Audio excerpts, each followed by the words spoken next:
How's it hanging, YouTubes? Peter here, your Ginger Geordie Geek. Welcome back to the channel for another Saturday Night Live. And we've got an exciting show for you tonight. Loads of gossip and news to talk about and a few very interesting trailers this week. So cannot wait to get into it.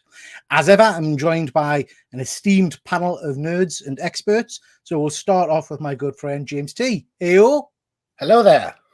Oh, hello there. We're going for a Star Wars intro tonight rather than I'm in a Star Wars man. I've been on vacation in a galaxy far, far away. All right. And we're going to get to that in a bit because I'll imagine you're talking about a little game that might have dropped recently. I am indeed. Yeah, good stuff. Well, we'll have a look at that in a bit, James, mate. We're also joined by my good friend, the attention-seeking geek. It's a one guy.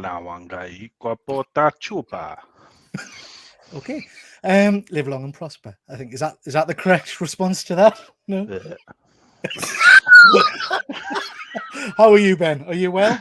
I'm good. Yeah. Nice to have a little Saturday night hangout. It's a bank holiday, so I'm going wild and staying up past 9 p.m. Yeah, I thought that. I thought we'll have to keep kind of like, I don't know, horn or something to keep you awake, or will you... I actually had a nap today. Did you? You are of that age, I suppose, aren't you? Good stuff. Nice to have you here, Ben. Always appreciate you coming on. Now, this is a risk because his tech wasn't working before, but let's see if we've got him. Thumbs up. Hoot hoot. No, I can't hear you. A deflated little must be hibernating mouse face thing. Yeah. No, we can't hear you, Von Hoot, so I'll leave you to work on that in the background. But we are joined by some YouTube royalty. Just finished his show, which was tremendous. We've got Rob. How are you doing, Rob? Nanu. Now I know Nanu. Yeah. Oh, God, I used to love Mork. Used to love that show. How are you, my friend? Are you well? I am just Ducky. Thanks for having me. Just Ducky. That's an I like that. I like that. Yeah. I'm gonna start using that. I don't think it'll catch on. It's a little dated, but like most of my vernacular. You know, in a certain part of England, like Lincolnshire, they call people my duck, like hello, my duck, like as a sign of affection. Yeah. Very nice. There you go. We say chicken here. Chicken. Yeah. No, I mean, all of those words are getting Von Hoot salivating, you know, in his Mauro-like presence. Okay, guys, thank you very much for joining. We've got lots to get through tonight. We've got a load of news to go through. We've got some comics to talk about, and we've also got some brilliant trailers and some not so good trailers to talk about. Before we crack on with that, let's just quickly jump to the chat and see who we've got. So we've got good old StreamYard. Thank you very much for joining. We've got good old Fuzzy Watcher. Thank you, Fuzzy. Always appreciate you being here, mate. We've got Mrs. Von Hoot. Thank you very much for joining. And we've got the Captain. Ahoy there. And we've got, the main man himself. I've just been watching your books over on Rob's Fat Stacks there. You've got some cracking books, my mate. I was a little bit jealous of some of them, I have to say. Some of them were very, very nice. So, yeah. Yeah, I'm not sure if you guys are familiar with Rob's show, but it's a great format. But basically, you get a guest on who goes through all of a section of their slab collection. So you get some really interesting ones on there, Rob, don't you? Yeah, we usually have guests come on, show 25 to 30 slabs, and talk about how they, what's important about them. Why do they choose those? We get to know the collector through some of their prized pieces of their collection. And Shop dropped just a few big boy books in that pile. It's always fun to see some of the big boy books mixed with the others. It was absolutely fabulous. Yeah. He had a very nice giant size X-Men one there as well, which was very sexy. I like that a lot. So we've got Alb0811, up me ducks. It's catching on already, yeah. Don't get to catch a lot of live streams. I've been watching a lot of previous streams recently to catch up. Thank you very much. Appreciate that, mate. Von Hoot, have I got an owl type noise? No, mate. No. Wow. Do you know what? Replace him. Look at that. Look at that. Well, Efren, you look like you're going surfing, mate.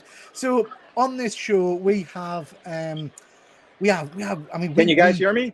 Yes, we can, Efren. Yes, we can. We have an esteemed colleague, Efren from San Diego, who is currently in Las Vegas at the Comic-Con. Is that right, Efren? Hey guys, how's it going? Can you hear me? Yes, we can, mate. How's the con? Okay. Wi-Fi and smooth. Going good. Hang on for a second here. yeah. Only the finest journalism on this channel. And now for something completely different. Have you ever been to Las Vegas Con, Rob? I'm not to their Nope. con, no, but I've obviously been to Las Vegas. Yeah, yeah. Oh, was that a dog saber just walked past there? Punch him in the Yeah. face and take it. So how's the con going, Efren? It's going good. Today's the busiest Walked into day. that child. It's a Saturday here. I actually have sold some of my comic books to vendors around here. I'm about to hit Kevin Eastman. He's doing a signing. You're going to hit Kevin He's Eastman? right That's a bit there. odd. Oh, there he is. Still in that. That'll get with loads of views. Live interview. Oh, there. Is that... Hi, Kevin. Tell Kevin he's live in the UK. Hey, Kevin, I'm live on the UK. You want to say hi? Yeah. Hey, Kevin. Hi, Kevin. Technically, he's live everywhere, but Yeah, yeah. I'm taking that, by the way. If anyone asks, I've met Kevin Eastman now. Yeah, there you go. Yeah, it's a fair cop. Yeah. Definitely. Yeah. Yeah. Good stuff, Efren. Good I'm stuff. on Well, that I'm hit. pleased you're enjoying the convention, mate.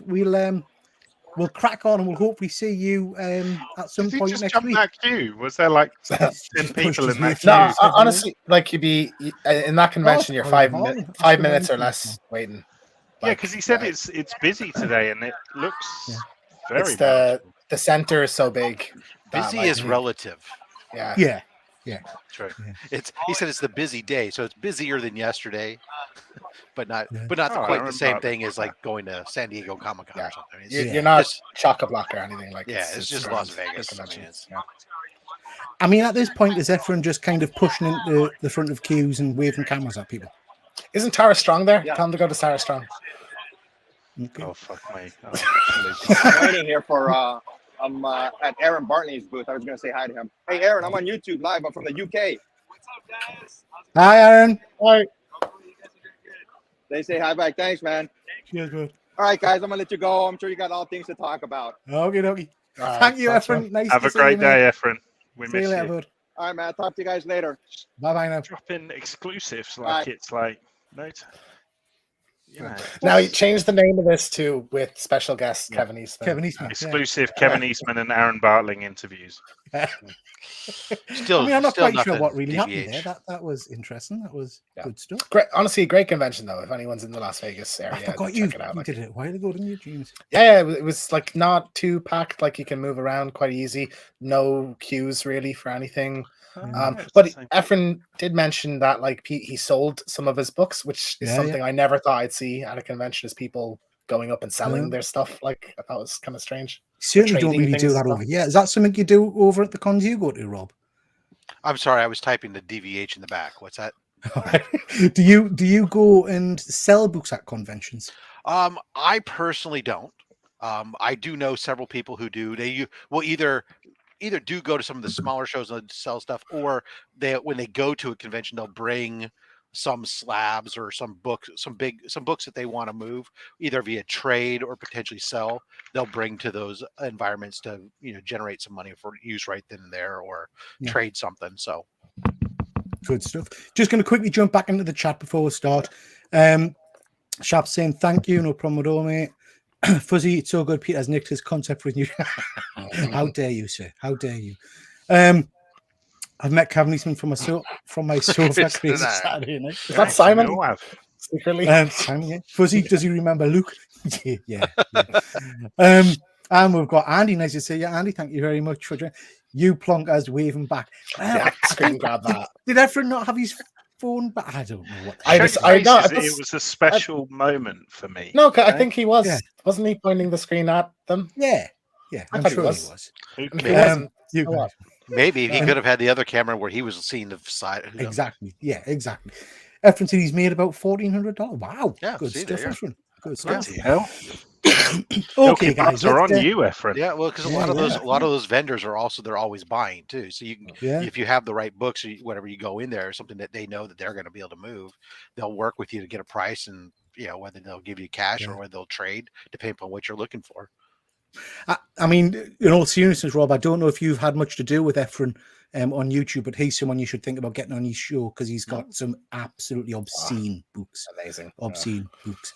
I will add him F15, to the list. Fantastic Four 1, all kinds of stuff. He's always kind of shown us some incredible stuff. So And he's well worth checking annoyingly Yeah, you know, I casual think- I about was it. just about to say, yeah, still casual. Fantastic Four #1. I know we've had at least one from the UK actually. all right. Yeah. Ilson Comics. Oh, yeah. Ilson is fabulous. Yeah. One of my favorite episodes ever. Yeah. I think He's a maybe cracking Man guy, Cave actually. also brought it up. Fantastic Four 1. That would, but yeah, those are big boys books. Oh yeah, Efren's got a hell of a collection. Phenomenal. Okay, guys, let's crack on because we've got lots to get through. So it's just the usual stuff. Before we start, it feels like a bit of a theme this because last week we've sadly had to talk about someone passing away, but this week as well, Jerry Springer sadly passed away. I know he's not necessarily geek culture, but I just think it's worth mentioning that obviously it was a big part of my childhood watching the Jerry Springer show. So again, very sad to see another interesting character go, sadly. You guys very familiar with Jerry Springer?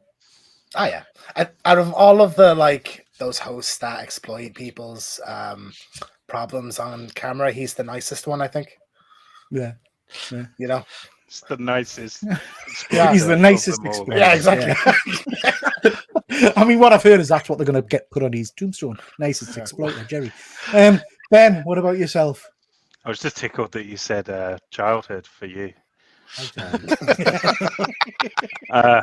He was part of my childhood. I look, I think it's a very morally sort of grey area what that show used to be, but it was very much a product of its time. But I do see what James is saying in terms of his approach, with guests, and by all accounts, I think most people that have interacted with Jerry come away with a very sort of positive story. I think he did a lot of kind of political stuff. No offense if you're the other side, but for the side that I prefer. So I think by all accounts he was a legend of culture in general. I think, and I'm a massive fan, of Jerry Springer the Opera. All right, yeah, I haven't seen that. Yeah. You need to watch Jerry Springer the Opera. It is incredible. But no, it's a thing. Jerry. Does he go to hell or something in that? Jerry. Yeah. So Satan takes him to hell to do a show down in hell. But before you get a load of different shows, so you get a man baby in a diaper, you get the Ku Klux Klan and stuff. It's bonkers. But yeah, highly recommend. Okay. I mean, you've sold it there with They Man recorded Baby an official version, so you should be able to rent it or something. I think. All right. And what about you, Rob? Are you a fan of Jerry? Yeah, no. I mean, look, this was a man who basically was showing to the rest of the world the ugly side of America, and watching people go, Jerry, cheering him on as people erupted into violence and yelling and screaming matches and kicking and screaming. And it's not my kind of television. And if anything, it's just made the whole country now is a giant Jerry Springer show, unfortunately. so he will be remembered, I suppose. Yeah, very true. Very true. Fuzzy's just saying here, and Fuzzy always drops the interesting tidbits. Born in Highgate Tube Station. Is that true, Fuzzy? Is that something? Is Fuzzy just making? You can never tell with Fuzzy because sometimes Fuzzy says things and you think, is that real or not? But I have no idea if that's correct or not. But yeah, good stuff. Okie dokie, guys. So moving on to a bit of this week's news, just a bit of a kind of a pre-warning for anybody that hasn't seen the show before. Basically, what we do is I collect any tidbits of news. I'm sorry, to answer your question, according to Google, Highgate Tube Station, Jerry Springer was born in Highgate Tube Station during World War II. When he was used as a bomb shelter. You should never doubt the fuzz, should we? I mean, never doubt Fuzzy. He's always on top. Good stuff. So we'll collect news bits from the various sites across the week. Now, 90% of it could be rubbish, but we'll talk about it anyway. So some of this might just be cack, but we'll see. Now, speaking of Fuzzy sent us this one. Josh Gad has reportedly been cast in Marvel Studios' Wonder Man. I'm getting quite excited about this. I do like the character of Wonder Man, and I like Josh Gad. Are you guys familiar with him? Ben, I would imagine you know him from Beauty and the Beast because he's in that, isn't he? Yeah, I'm. To be honest, my love for Josh Gad goes back to the Book of Mormon days, where he was in the original cast for that, and I mean, I don't think MCU Directs may be a reliable source, so I've not seen this anywhere else. But if true, fantastic, because it makes sense for him to be integrated into Marvel at some point because he's such a prominent part of Disney, as a company, sort of with multiple projects. So it would make sense that he comes into the MCU in some form. Maybe he's a voice of a character, like a CG character or something like that. But yeah, no, I'd love to see it. So yeah. I mean, we know very little I think who it'd be. Sure. Well, I was trying to think this, and I mean, back in the day when Wonder Man was at his height of popularity, he was teamed up with the Beast of X-Men fame. I can't imagine they're going to introduce the Beast in Wonder Man. That I would have put him as the voice of Pip the Troll, but obviously that's been taken now. But I could have seen him as Pip. Yeah. Interesting. Fuzzy's just saying it does say rumor, and he's suggesting Eggman. I mean, so Eggman's already been. He was in Ant-Man 2. Yeah, he is. Yeah. He's Ghost Dad in the flashback. Right. Yeah. Right. He's obviously it's not like an exaggerated, but he's not got a proper Eggman head. Dome. No, that's a shame. Just a bald guy. You could play Fuck Eggman. you. I know where you're going. Rob, are you a Wonder Man fan? Does this have you excited at all? Not in the least. To be honest, I didn't even know there was going to be a Wonder Man show. I just looked at it and, well, let's just say that IMDb has nothing about Josh Gad with this. Although it does have Ben Kingsley attached to this. Yeah. So he's reprising his role, isn't he, as Trevor? Yeah, that's confirmed because there's been backstage photos. Well, I figure it is. It's on IMDb. I mean, it's a yeah. So that'll be pretty cool. Dodgeball 2 in development with Vince Vaughn, but Ben Stiller's not said he's going to come in yet.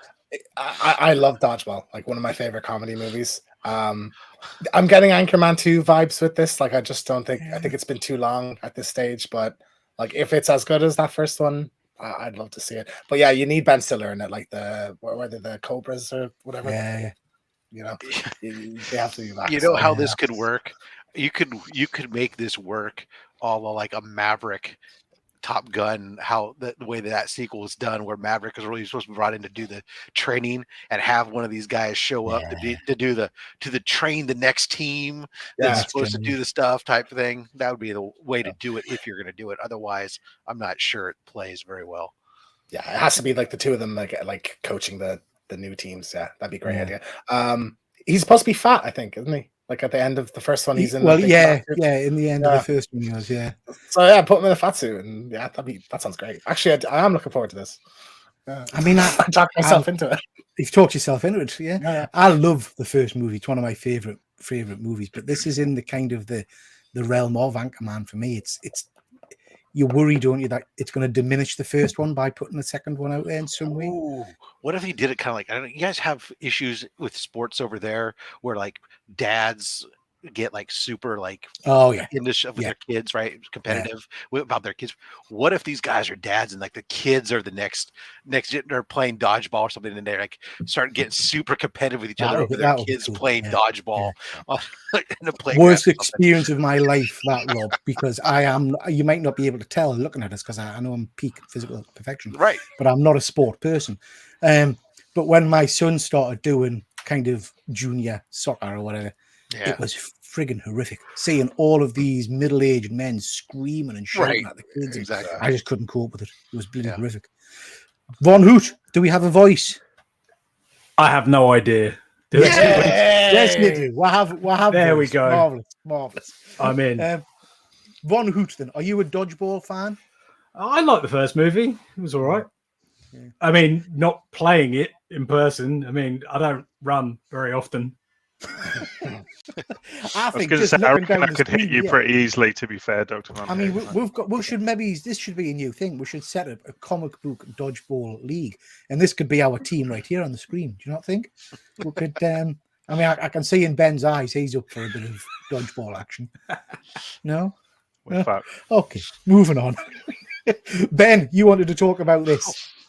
Yeah, it's just the announcement that Andy Samberg has been cast in the Across the Spider-Verse film,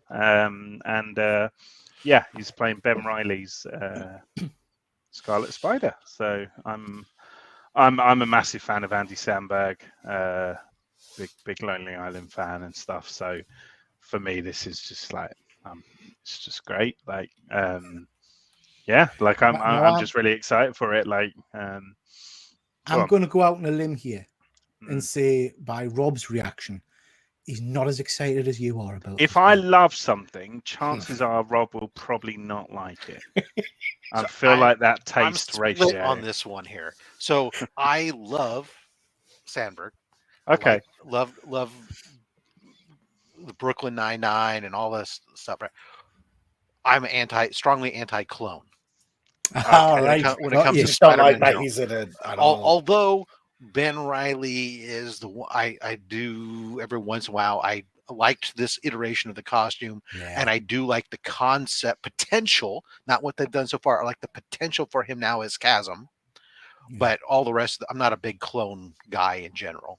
They've really screwed him up lately, haven't they? They've kind of I think where they've done with him in making him Chasm is the greatest potential the characters actually had. That's a whole different conversation that we could get into. I don't want to derail your show, but I'm not. I can't see them going into too much detail about the actual character. It's a bit it's a cameo. And this is very in line with all the other casting, like Nick Cage and the Spider.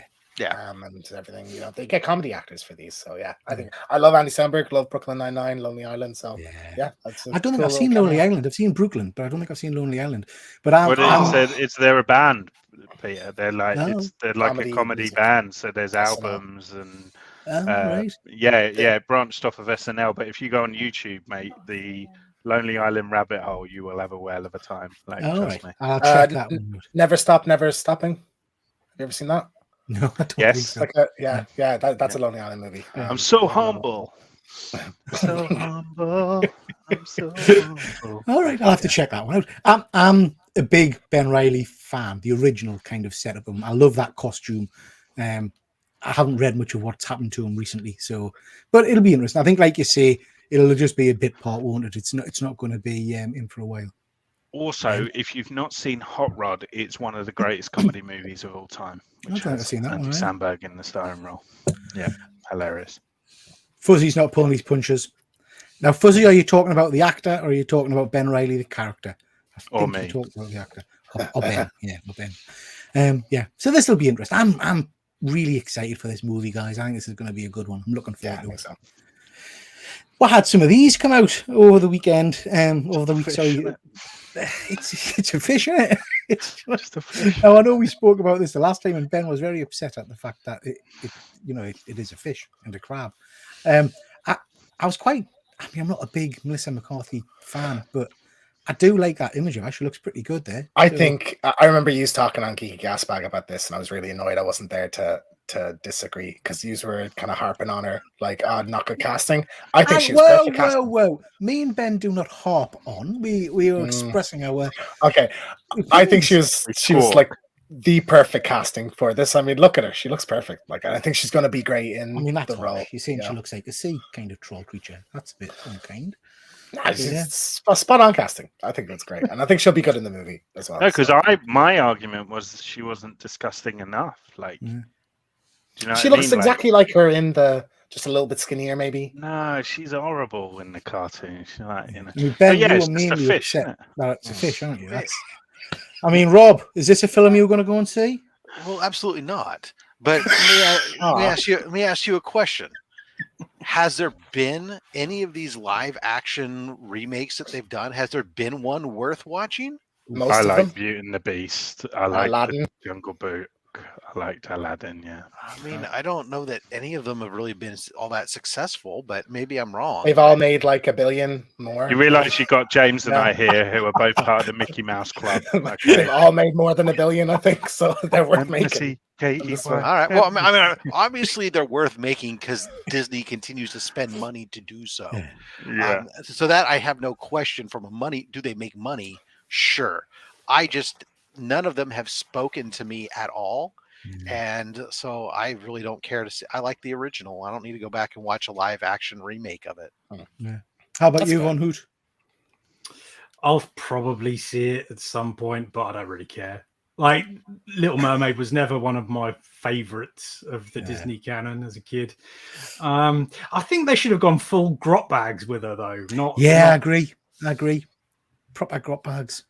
Yeah. Is that beyond you guys? Do you know who grot bags is? I know who Grot Bags. Yeah, The British institution. British Institute. Yeah, Um, hideous witch thing. But yeah, But you see what my argument, right, that I went into obviously on my show in terms of like Sebastian and Flounder there. Like, it's just like he's obviously like trying to smile there, but it's still a fish. Like, a fish can't. Well, You know what I he's mean? got Like, there's human-esque eyes, though, doesn't he? And they have a little Well- bit of the hair on the top. and like I mean, I'm not sure what for a live action version, Ben. What were you expecting for the fish? I just take some liberties, you know, with the realism to offer more I mean, character and expression. I'd and like stuff to that. point out it's not live action, is it? I mean, it's a CG fish. CGI Like, fish. Yeah. You mean it's not a real fish? It's yeah. hate to That break Disney it to you. trend. Damn. Okay. But it's where so- Lion King failed for me because the lions they're just lions, isn't it? So they can't. They're like, I want to. Yeah, they don't emote. Mighty King, so men enemies beware. You know, so it's like you can't properly like the cartoons are like, so man be a mighty. You know, like I mean, Ben, that's a clip right there. I've got that. That's tremendous. Thank you. Fuzzy's agreeing with Rob. I know what um, point I'm trying to and, make. you know, Your face. I'm with you, Rob. Pants. Pants, Rob, is a UK term for meaning cack. So He doesn't know what cack means either. Do you know what cack means? I can infer. Yeah. Again, We Marvel just updates- pronounce it properly. Wait, Peter, Yeah. where do you find these? Yeah. Where do you find? Oh, this I is did this give is it- some on the internet? bullshit now. This Now, I yeah. did For give a fuck's thing at the sake. start, didn't I? So I said this might just all be cack because I think this is cack. But they're saying that Antonio Banderas in talk. That's got to be utter shit. I would have thought. I can't imagine. I think he could potentially this is 100% just pulled out of someone's ass and then thrown on the screen. Oh, But nice. I think I wouldn't hate that if he was cast in it. Oh, Did I you really guys that like see the wouldn't be my latest Puss first in choice. Boots? No, I haven't, but I heard it's It's amazing. phenomenal. It's Yeah. phenomenal. It's very, very cool. Yeah. I also wanted to touch on this. Luke was meant to be on the show, but he's not able to come tonight. But we'll talk about this in my next toy show. This is Hasbro and Mattel announcing a partnership to create co-branded toys. They talked about Hot Wheels and stuff. Luke thinks this is the end of the world, and that it's going to not amount to much. But I think this is quite exciting. So we'll talk about it probably on my next toy show. He's always see. very doomsday about these Yeah, things, though, yeah. isn't he? Yeah. I wanted to wind him up a bit tonight about the skies form. But, yeah. So, trailer for Aquaman at the Lost Kingdom was screened at CinemaCon, and it's officially revealed Amber Heard's return as Mira. I don't know why they thought this was a news thing. We knew she was coming back, didn't we? They There haven't was said- talk around the trial that maybe they'll cut her out Reshoot. or refilm it or something. Yeah. And everybody wanted them to. Honestly, Yeah.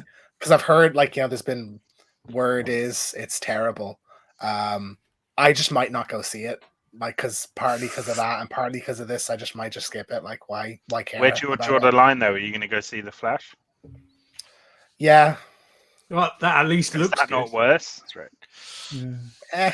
I really enjoyed the first Aquaman It's a movie. matter It of which totally Little took us Mermaid by movie are you surprise. going to watch? The Disney one or this one?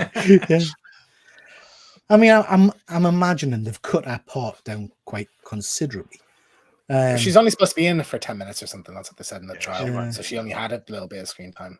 Anyway, Did you guys not like the first movie? I thought it was fun. Not I like amazing, it, but but I like don't it's- love it. You know, it's Yeah. like Yeah. it's there, and I'm happy I watched it. But Yeah. yeah, I'm sorry. I'll be right back. I'll be back in a moment. I got to go Yeah, of course. talk to Yeah. my family. Yeah, no problem. I mean, this one took me by surprise, to be honest. I enjoyed Aquaman more than I expected to enjoy Aquaman. Oh yeah, Um, 100%. It still needed some editing. It's really long for no reason. It is, Like, it is. yeah, But I they're all can't. like I mean, or something. yeah, and I'm not a huge Aquaman fan to start with going in, but I did get a little bit of a kind of that geek moment when he came out in the gold and green costume, the traditional kind of looking costume. I thought it was pretty cool. It baffles me though that movie is the highest earning DC movie. Is it? Like Yeah. it made more than all the Batman movies. Like Yeah. what the hell? Like Aquaman, People want a really? bit of Jason Momoa action. Yeah, don't is they, that you know? why? Yeah. He's in the new Fast and the Furious movie as well, isn't he? Looks horrendous. Yeah. Bit of puffy Momoa. Yeah. Fuzzy saying Banners hasn't made a good movie since Desperado. Yeah. That was Puss in an Boots is- easy chance to throw an Uncharted thing in there, Peter. I'm surprised he didn't take it. Was he even in it? I can't He's remember. the bad guy in it. Oh yeah, he gets bumped off, didn't he? Yeah. Spoilers. Spoilers. Fuzzy Stone saying this Toy Story is a nothing story. Oh, Fuzzy. I shall send Luke's thesis to you so you can read that and enjoy his thoughts. Now, Rihanna is playing Smurfette in a new Smurfs movie. I love the Smurf movies. Am I alone in that? Did you guys like the Smurf movies? Don't think I've seen them. I don't think I've seen them either. Oh, I mean, Gargamel is tremendous in them. I think I saw the first one. Who plays Gargamel? Barely remember. God, I wish I. Is Neil Patrick Harris in them? Yeah, Neil Patrick Harris is the Okay, kind of the dad. I've seen some. Is it the guy who does the Simpsons Lazaro, voices? Hank Yeah, Hank Lazaro. Yeah, Yeah. the Lazaro, yeah. Simpsons guy. Yeah, he's very, Yeah, very good yeah. at it. That's right. I mean, I'm not a massive Rihanna fan, to be honest, but I thought this was interesting. I wouldn't mind going to see this. Is this like the Smurfs 3 or is it like a? It's like an made origin, movie I and think. you Like wanna- an origin, yeah. Yeah. Yeah. And they're like asexual, right? Smash. Yeah. Do you know what I mean? Like there's one Smurfette that they don't need her. It'll be interesting. Well, I'm pretty sure They the delve story. into that. The story I don't is know. that Smurfette was created by Gargamel or something like that. Yeah, so I'm sure Yeah. they covered that in the last movie, but I can't remember what they said about it. I blanked out about that. Was Katy Perry the voice of Smurfette though? I thought. Oh, I'm not sure, mate. I'm not sure. In I the don't know. original. I don't know. Who cares? I was just- I mean, you're going into far too much detail here for me. Do you know what I mean? Fuzzy Kane, Who Colt was Kane, the you know, voice all of our of viewers are here for Smurf content. James? Now, Smile 2 officially announced by Paramount at Cinecon. We were just talking about this last week, weren't we? Have you guys, other than James, seen Smile? Not seen it yet. Von Hoot? Nah. No. I mean, me and I- James have slightly different views, and I quite enjoyed it. I thought it was Yeah, alright. I liked the mythology of it. you said like I hated it. I didn't hate it. I didn't like the story in it. I thought the monster and the scares were amazing. So I'm actually quite looking forward. Yeah, to you it. didn't like the kind of Monster? the overarching story element. Yeah, it tried to be kind of an art house, like it was Yeah. going for a deeper story, and I just didn't think it worked at all. But yeah, I mean, I'm quite excited to see more from this universe. I did quite enjoy the movie, and I thought that, like you said, the creature was quite cool. So yeah, I'm thinking that one might be cool. Yeah. This next thing, I just think sort of horse shit. This really fucks us off. So this is confirmed. Chris Helmsworth is going to voice Optimus Prime in the Transformers prequel cartoon that we talked about Why? last week. it's a movie though, Absolutely. animated movie. It is like an all-star cast that they got for the whole thing. Yeah, Keegan Michael Keane. is in it. Who else? I can't remember. There was a few people. But Peter Cullen is still alive, and he is the But voice of Prime. He's not going to be forever, and they want a different interpretation. So, like, is Well, it, I would argue Peter Cullen's voice is just as iconic as Vader's. So they've got the technology to, to buy him out or whatever, so he can be Prime's voice ongoing. And Well, you've he's supposed got to be Gary, young. Gary Chalk knocking around as well. And he Yeah. did Optimus Primal. Put him in if you really have to replace Optimus Prime with another Prime. I think they just want like a fresh slate version of it, a reboot. Like, I guess all I would argue is, have you seen the War of Cybertron cartoons, the Netflix? No. So they did that. They did the War. You've seen them, Von Hoot, yeah? Oh, yeah. They did 3 movies, and for me, it's jarring that it's not Peter Cullen doing the voice of Prime. It's like immediately you kind of think, hang on, that's not Prime. Do you know what I mean? Okay. Yeah, okay, that's fair. I get that with Vader as well when it's not when it's not James Earl Jones and things. It bothers me. So I think that's, and also Prime's not Australian. Just saying. He's an actor. Thor doesn't speak with an Australian accent. What really annoys me about it is they didn't cast Peter Cullen because he was an actor in he's in SAG, and they went outside for that Netflix series to cast unknowns that weren't in unions, essentially, so they could do it cheaper. And now they're casting Chris Hemsworth. Like, yeah. It's just, I think, I want to hear it, because I'm just very curious. Because if he the way he does Thor's are fairly kind of guys, we're gonna Jane, I want to hear how he's going to approach this. I'm not judging anything until I hear it.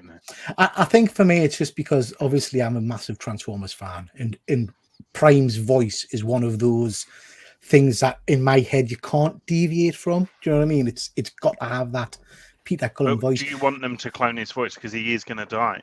Yeah, I do. I want them to. It seems to be that we've had it with a few. It's morbid, but that's the reality.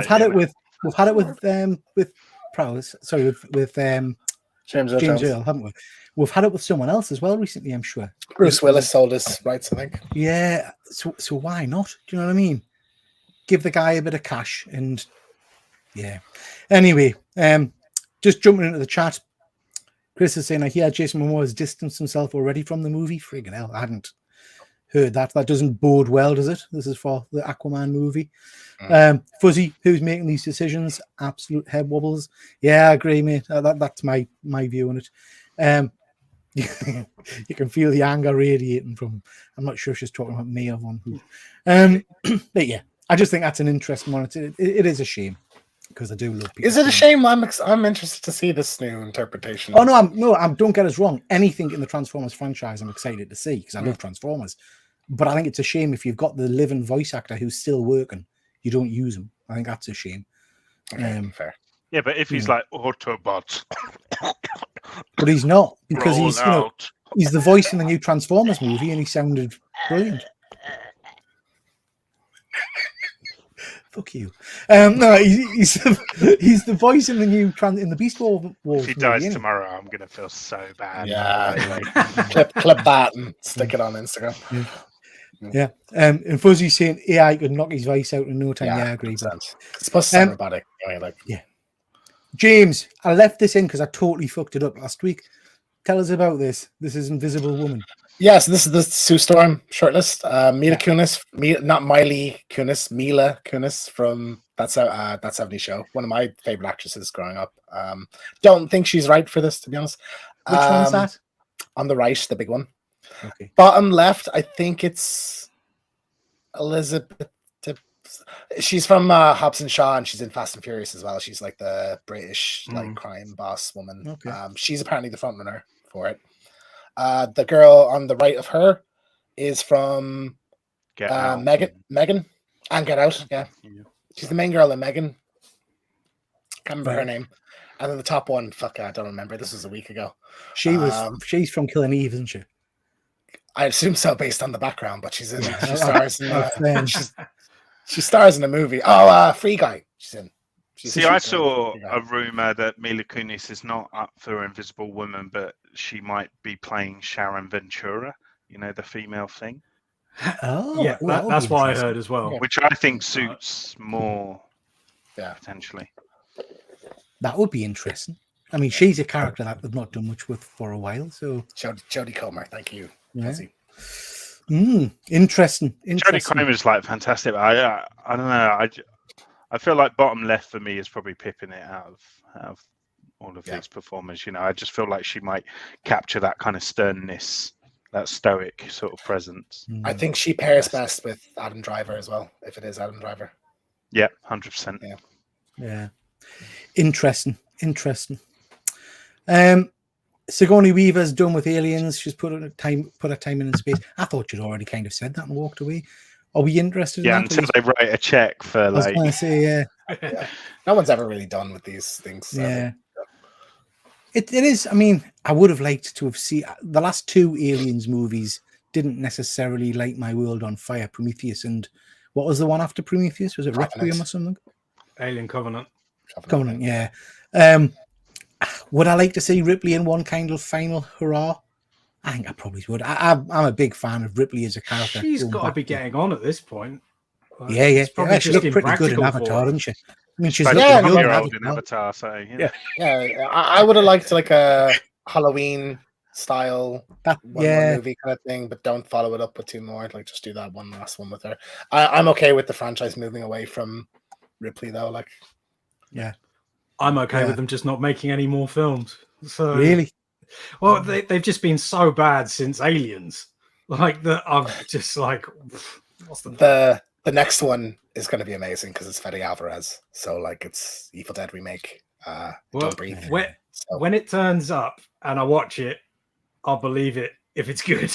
Like Yeah. until it's good in front of my eyes, like they've burned enough bridges that I What won't did you believe think? I it's mean, good till then. we didn't have you on the show back then, One Hoot. What did you think of the Predator attempt? Prey, yeah. Oh, Prey. Yeah, no, I really like Prey.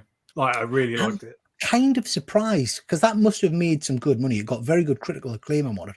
I'm kind of surprised we've not had anything Well, else mentioned. Well, it went straight to Disney Plus, didn't it? Yeah, it didn't hit the cinema, I don't think. But I'm surprised So, they've not. like they didn't surprised actually that make any was- money from it. So Yeah. all they've Well, got they is would've got- data. people would have signed Like- up, like, you know, they have their numbers for Yeah, that. Like, But it's I mean, not- there's no way, there's no metrics really for specific films. So, like, I think they'd be fools not to revisit the sort of idea behind Prey, which is essentially let's just do Predator again in a different setting, which is what they should have done from the sequel onwards.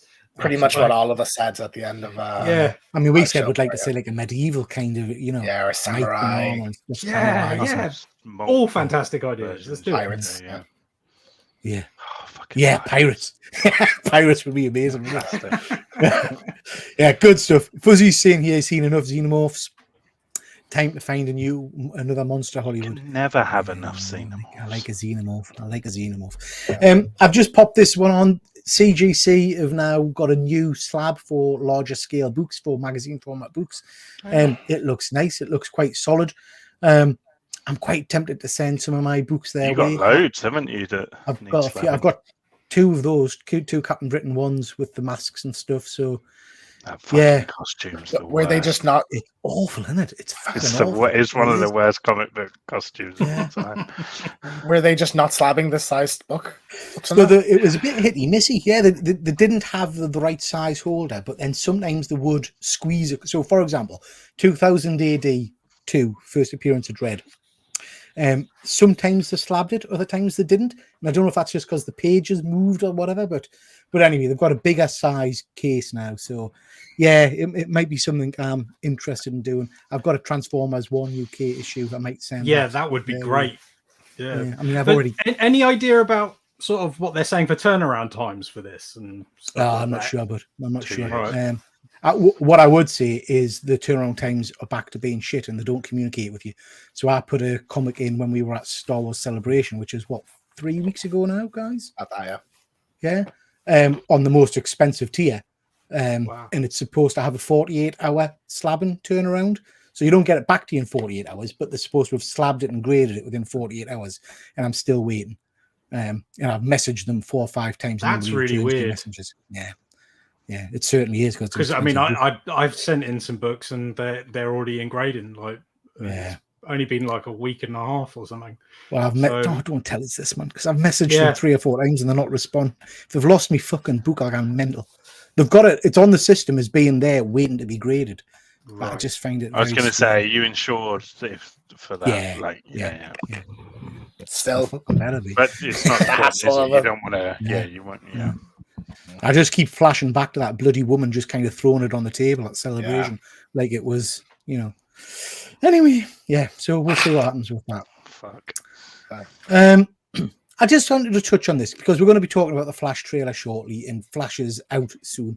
And there's been lots of stuff said about Ezra. The director has said they're taking steps to recover, and he's also said that he's an incredible actor.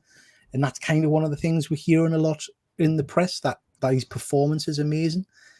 Is this going to make us, Hollywood, the public, forget about his past transgressions, do you think? Or is his career done?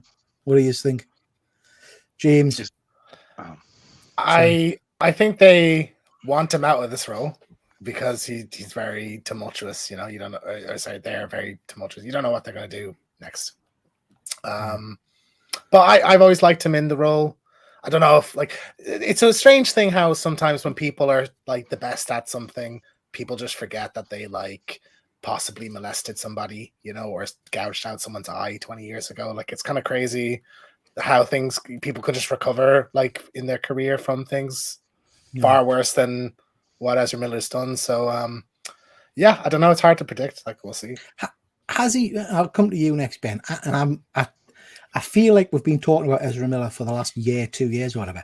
Has he actually been formally charged or convicted of anything, or is it all? Oh, we know that we did. Like, it's a fact. It's with the courts. Yeah, it's not. It takes so long for the court system. So he's been charged. He's waiting a court date, basically.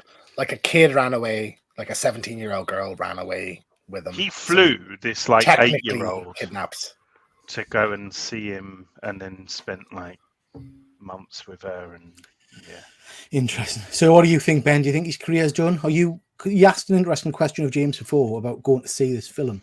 Are you going to see this movie? I am, yeah, of course. Yes. But like, I hope his career's done. I think he does. They deserve to have their career ended. You look at any of us. If we did half the shit some of these fuckers do in Hollywood, do you know what I mean? Our lives would be over. Yeah. And it's that, as James said, it's that typical thing of like, people being so good at something or put on such a pedestal that we overlook everything else. And I know there needs to be that element of detaching the art from the individual. But we're not talking about a Will Smith slap here. We're talking about child endangerment. Yeah, child endangerment, theft, I think, is another one. Multiple assault charges. This is serious stuff, and almost to the point where they were doing that weird thing where they were like tweeting and taunting the police. They weren't going to catch them and stuff like that. It's. I mean, clearly a very disturbed and potentially, ill individual. So, as always with that situation, you just hope that they get better. But at the same time, you need to be held accountable. And I'm sorry, but earning millions off of a blockbuster film and, having your name on billboards and stuff like that doesn't necessarily feel much like justice. So it's frustrating because of everyone else, the thousands of other people that put work into this film. But I'm honestly coming into this with just a kind of bad taste in my mouth. I almost feel a bit dirty, like going to see that. I will go because the other stuff I want to see, and I want to see people's work. But it all feels very horrible, to be honest. Yeah, I think I'm the same as you, Ben. It feels uneasy. How about you, Von Hoot? I also have mixed feelings about it, but like for once, it's Warner Brothers are always stuck in a rock and a hard place because they'd already hired him and he's already shot everything, and like they could have not released the movie, but it's supposed to be a really good movie. So what do they do? They release it, which I can't really blame them for. Now, if they had hired him or hire him again for another film, I would feel a bit more strongly about not supporting it because there's a line in the sand now, and you had this in the can already. My thing is, honestly, I don't think Ezra Miller's that great a dramatic actor. Like they don't do the drama side of it enough justice. I mean, I want to be proved wrong when I see the film, but we'll see. I know they can do comedy fine, like that works every time he's done it. But yeah, well, they cut their teeth in that like drama about they played like a school shooter, or it wasn't like a shooting, but they had like a bow and arrow or something and like went and killed her. But it's like people say that when they go back and watch those performances now, it's quite disturbing because it almost is like there's no performance there, you know? It's like terrible in Fantastic Beasts as well, like just terrifically bad. See, I don't like his interpretation of the Flash, but that's probably because it doesn't play any version of the Flash that I'm particularly familiar with. Yeah. How about you, Rob? How does this sit with you? I'm just reviewing his timeline, and my God, it just of issues. The timeline is much longer than the things I remember. Yeah. And there is one guilty plea that he's entered into some misdemeanor thing, some other stuff that he's pled not guilty to. It's still out there. Grooming charges, the burglary, the assaults, all these different things. That it just is one of those things that you expect that after this movie, because again, how this is one of these things where DC was just kind of like locked into what do it's kind of a step. They're not sure what to do, so they proceed forward with it. But you would imagine that after this, his career is probably relegated to some indies for a while at the very least. Well, who knows what happens from there going on, but I would imagine that he's not going to be part of any more mega things because it's kind of, even when there's, at least unless everything gets sorted out and everything turns out no, he's not guilty. People took his hand and shoved it into their face, and people forced him to take their alcohol from their home. They physically threw him through their window and then forced him to take their alcohol. Unless that kind of stuff happens. I mean, it's But Hollywood's full of weirdos that do stuff. Nobody's seeing The Flash because Ezra Miller's in it. This is true. Exactly. Right. No, we're all going to see it. We saw Keaton, and we all got exactly. I mean, they're even selling it off the back of Batman in all the trailers. Yeah. I mean, coming into this, I was like, I don't care. The Flash I don't care about the Flash as a character, to be honest. And as an actor, I don't care about this, and all this other stuff just made it where I would say away. But then they dropped that Keaton, and I had to show up. Absolutely. I actually really enjoyed their performance of the Flash. Like for me, it was one of the strongest part of the Snyder Cut and stuff. He's better in the Snyder Cut. I have to say. Oh yeah, the Joss Whedon cut doesn't Brunch anymore. What's the deal with Brunch? Yeah, I would be very surprised, and I've tried to keep away from spoilers and things of the movie, but I would be very surprised if they don't kind of get out of this by having them killed or something at the end of the movie. I think it might literally be gets off the treadmill and it's a different person. Like it's I mean it's a multiverse that's converging. Just have another one. So there's going to be at least 2 Batmen in it. It's going to reset the whole thing, so they can go on to their new thing that they're doing. So I mean, just before we move on from this, I saw an absolutely crazy rumor, and like I say, I've tried to keep away from the confirmations of what's in this movie. But somebody, one of the things, was reporting that Nicolas Cage is supposed to be in it as Superman. I heard that too. I mean, I've heard another like in that area cameo that I think is like definitely in it. So well, I just don't want to build this up like a multiverse film at CinemaCon, but they did not show any after seeing after credits scene. So, even the credits they didn't show apparently. Well, you got us. Okay, I'll come out and I'll let you guys know. The truth is that I'm showing up as Dr. Manhattan, and Dr. Von Hoot is showing up as the Owl. and Rob, just for confirmation there, just so I know, and I'm ready for dangly bits and everything. Blue and blue bits, marvelous. I'm Rorschach. Give me my face. Tremendous. Ben, you mentioned this a little while ago, I think, on your show about the Stan Lee documentary, and I've not really seen much about it, but this is quite exciting. I'm looking forward to this. Anybody know much about this or not?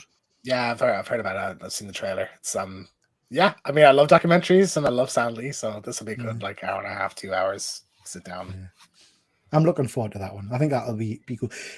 I was trying to think when I saw this slide on Ben's show a while ago. Around the time of Stan Lee's death, there was supposed to be a book being published, which was quite unpleasant about him. Did anybody actually see that? Because I don't know if it disappeared or if it. No. Interesting. I have to keep an eye, because I know it was quite unpleasant in terms of his interactions, because there was some accusations. Well, I know he was a bit of a dirtbag with the nurses, I think, yeah, by all accounts. Yeah, I mean, he was 100 years old or something, wasn't he? Was he 90 odd years old or something? It's maybe not Ezra Miller heights of Club Dennis. Cancel Stanley. This is again something we talked about. I think probably at Star Wars Con. Will Marvel get its own Comic Con? Without a doubt, says editor in chief. I cannot believe there's not a one already. I can't believe there's not like a Disney branded Marvel. I genuinely thought there was Marvel Celebration. Call it. Yeah, you know, do it every year or two. Sometimes in London. Yeah, I mean, no brainer. I mean, I would have thought that would just shit money. Do you know what I mean? I think that would, if you did it in the same way as Star Wars Celebration, I'd say it'd be more popular than Star Wars. Wasn't there a year where they didn't come to San Diego because they did a thing? Well, they do somewhere D23 every year, which is the Disney Con now. So D23 has a lot of Star Wars and Marvel stuff. So, you know, they kind of hold back on quite a lot now, I think, for that convention. And they do a cruise, don't they? There's a Marvel cruise thing I noticed a while ago, because I thought that would be fun. Well, but they yeah, can just call it Avengers Con. Let's push pull right out of this. Well, yeah, exactly. And there you go. Do that. They've been teasing it for us via the Disney Plus show. Now here comes the real life Avengers Con. Yeah. Actually, that would be phenomenal. That would be great. Yeah, I'll be interested in that. That'll be good fun. Just wanted to quickly touch on some of the stuff following on from Evil Dead's release a week or two ago. James has seen it. Ben, you've not seen it yet. Von Hoot, you seen it? No, not yet. No, and Rob, you've not seen it yet, no. So it made 10 times the original movie's box office in its opening weekend. I mean, I think it's a phenomenal film. I was going to say that film made nothing. Yeah.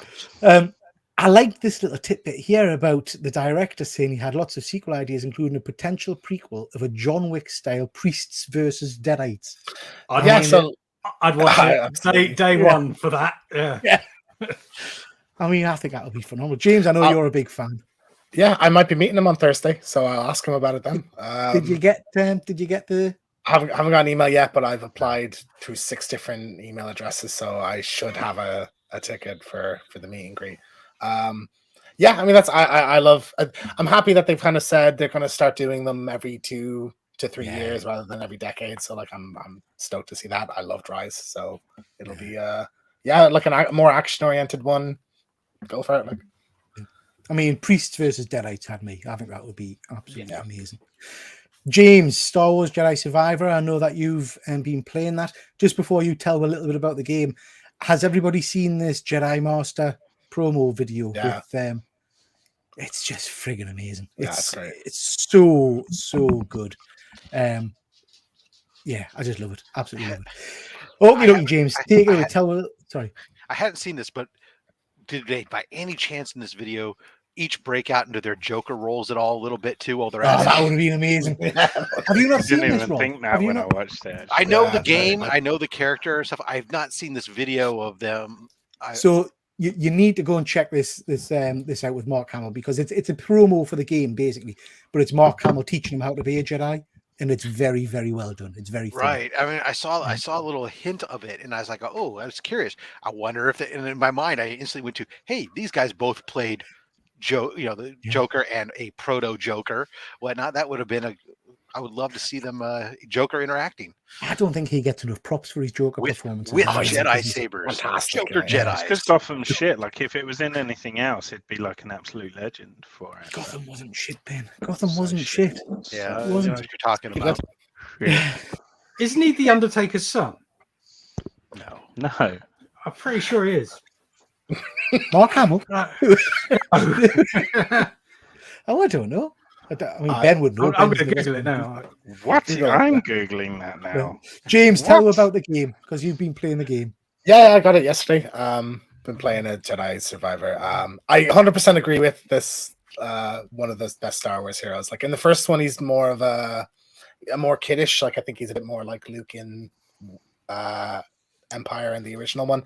Whereas this, he's like more the Return of the Jedi Luke. Like he's just a badass. So he's matured a lot. So I really like that. The story's been great. There's a lot of really great new characters they've kind of introduced in it. Undertaker's real son there, just for Okay. Yeah, just to clarify, one who all ginger people aren't the same. All Yeah, right, there you if go. that's what you're thinking. Easy you'll mistake. look alike. Yeah. So yeah, it's like I'm just having the absolute best time. Like just there's something so amazing about landing your ship and stepping off and not knowing what's down this route or around the corner here, and you turn the corner and there's some crazy creature you've never seen before, or sometimes it's like a woodland wampa. You know, I got my ass destroyed by a rancor. Like just like in two, I phrased that weird, didn't I? I was going to say that. I just That sounds wrong on so many levels. I got the. I was, Try to relax. yeah, I was gonna say kick. Literally in Celebration like was just more fun than 2 it. hits, yeah. Took Star Wars to a whole Um, new direction. But like I already have like 5 or 6 stories of just like this is a little thing that happened to me, you know, in the map, and I'm only on like this second planet. So yeah, strongly recommend. If you like the first one, you'll love it. I think it's gearing up to be my favorite Star Wars game. So like, wow, Wow. it's been. I might have to pick this up. Great. Now, Ben, you've Coming watched all in- the cutscenes, haven't you? Yeah, going to come in from someone who does not play computer games. I don't own a PlayStation or a console or anything. So what you can do is you can go out your way and you can watch all of the cutscenes and all the storyline pieces. So the edit I watched was about 4 hours long, and it is incredible. It's basically like watching, I don't know, like 3 episodes of Mando or something. It's better than the new season anyway. It was all right. It was really, really strong and a great little addition to the kind of Star Wars timeline. Jesus. You're not. Are you a gamer, Von Hoot? Muted. Not really. I mean, like every now and again, I get a really strong urge, pick it up, and I'll play it for a day or two. Or there's the occasional game that really hooks me, but like on a day-to-day basis, not enough to call myself a gamer, really. Now, Rob, you're a massive Star Wars fan. I know that. Is this something that would interest you, or would you do what Ben's done, kind of sit and watch the cutscenes to know the story? I might watch the cutscenes, but to be honest, I mean, I play Star Wars game that I've been playing for 11 years, the same MMO, and before that, it was the other Star Wars MMO. I'm not a big fan of as much outside of the MMO world. I like the interaction and teamwork stuff as opposed to the solo adventure type things. So I tend to feel that you go through them and you're done too quick with them, and you don't get enough. Yeah. So I'm the opposite. I'm there for the story-based single-player ones. That's what I love about. Yeah, that's where I really love about the current BioWare MMO is that there's enough of stuff that I can go do stuff on my own and have story stuff as well as interplay with others, and I'm not dependent upon others unless I want to, and I can completely avoid the toxic PvP stuff. But, Yeah. I don't know if it's just because we've talked a lot about Star Wars particularly with James and Ben, and because we did Star Wars, Celebration and stuff. But I am starting to be more interested in the wider stuff in terms of the other stories that are out there other than what I've already seen. So I might be tempted to sit and watch some of the cutscenes on this. Would I have to have watched the cutscenes from the first game first, do you think, to get the background? I would do, yeah. You could watch like a 20-minute combo, like a kind of what happened previously thing if you want to, but I would recommend it because otherwise you don't have that emotional connection to the characters when you and the characters are like again. the best thing really in this in the story as well. So okay, dokie. I might jump into that. Breeze Speaking for of life. Star Wars, we've got May the 4th coming up soon. I know we talked about this a little bit earlier in the week on a toy show. Me and Ben and James did. Do we think we're going to get any big announcements, or is it too near to Celebration? Do you think there'll be any Well, we get surprises? Visions dropping Yeah. that day. Yeah. Oh, really? I'm still not the first season now. I need to get on that as well. Yeah, they're not long, and you'll get through it pretty What's the quickly. whole thing, an hour and a half? And we get the Young Jedi Academy or whatever thing. Are you gonna watch that? I mean, no, of course, it's for like 4-year-olds, man. I know my mind sometimes says otherwise, but I obviously, as a Hot Toys fan, that's kind of what I've got my eyes on most on this day. So interesting, James, that they dropped the Jedi Survivor, Scout Trooper variant or whatever. Do you think maybe we'll get a cow on May the 4th? But I was just thinking this morning. I really Why want would that. you fucking acquire the license to put it Jedi Survivor on the box if you're not going to do cow? Exactly. Yeah, you have to do the main character of the thing. I would hope though that it is Survivor and not. I like him in Fallen Order. Like I'll take that anyway. But I love it'll be his design Survivor and because I think the that's the branding they've got on that Scout Trooper. So they've clearly bought the brand, So I'll pick that up in a heartbeat. Just for the BD. Like I just want that really. But I'll take the cow. Yeah. Is May the 4th the Star Wars celebration a big thing in America, Rob? Only amongst Star Wars fans.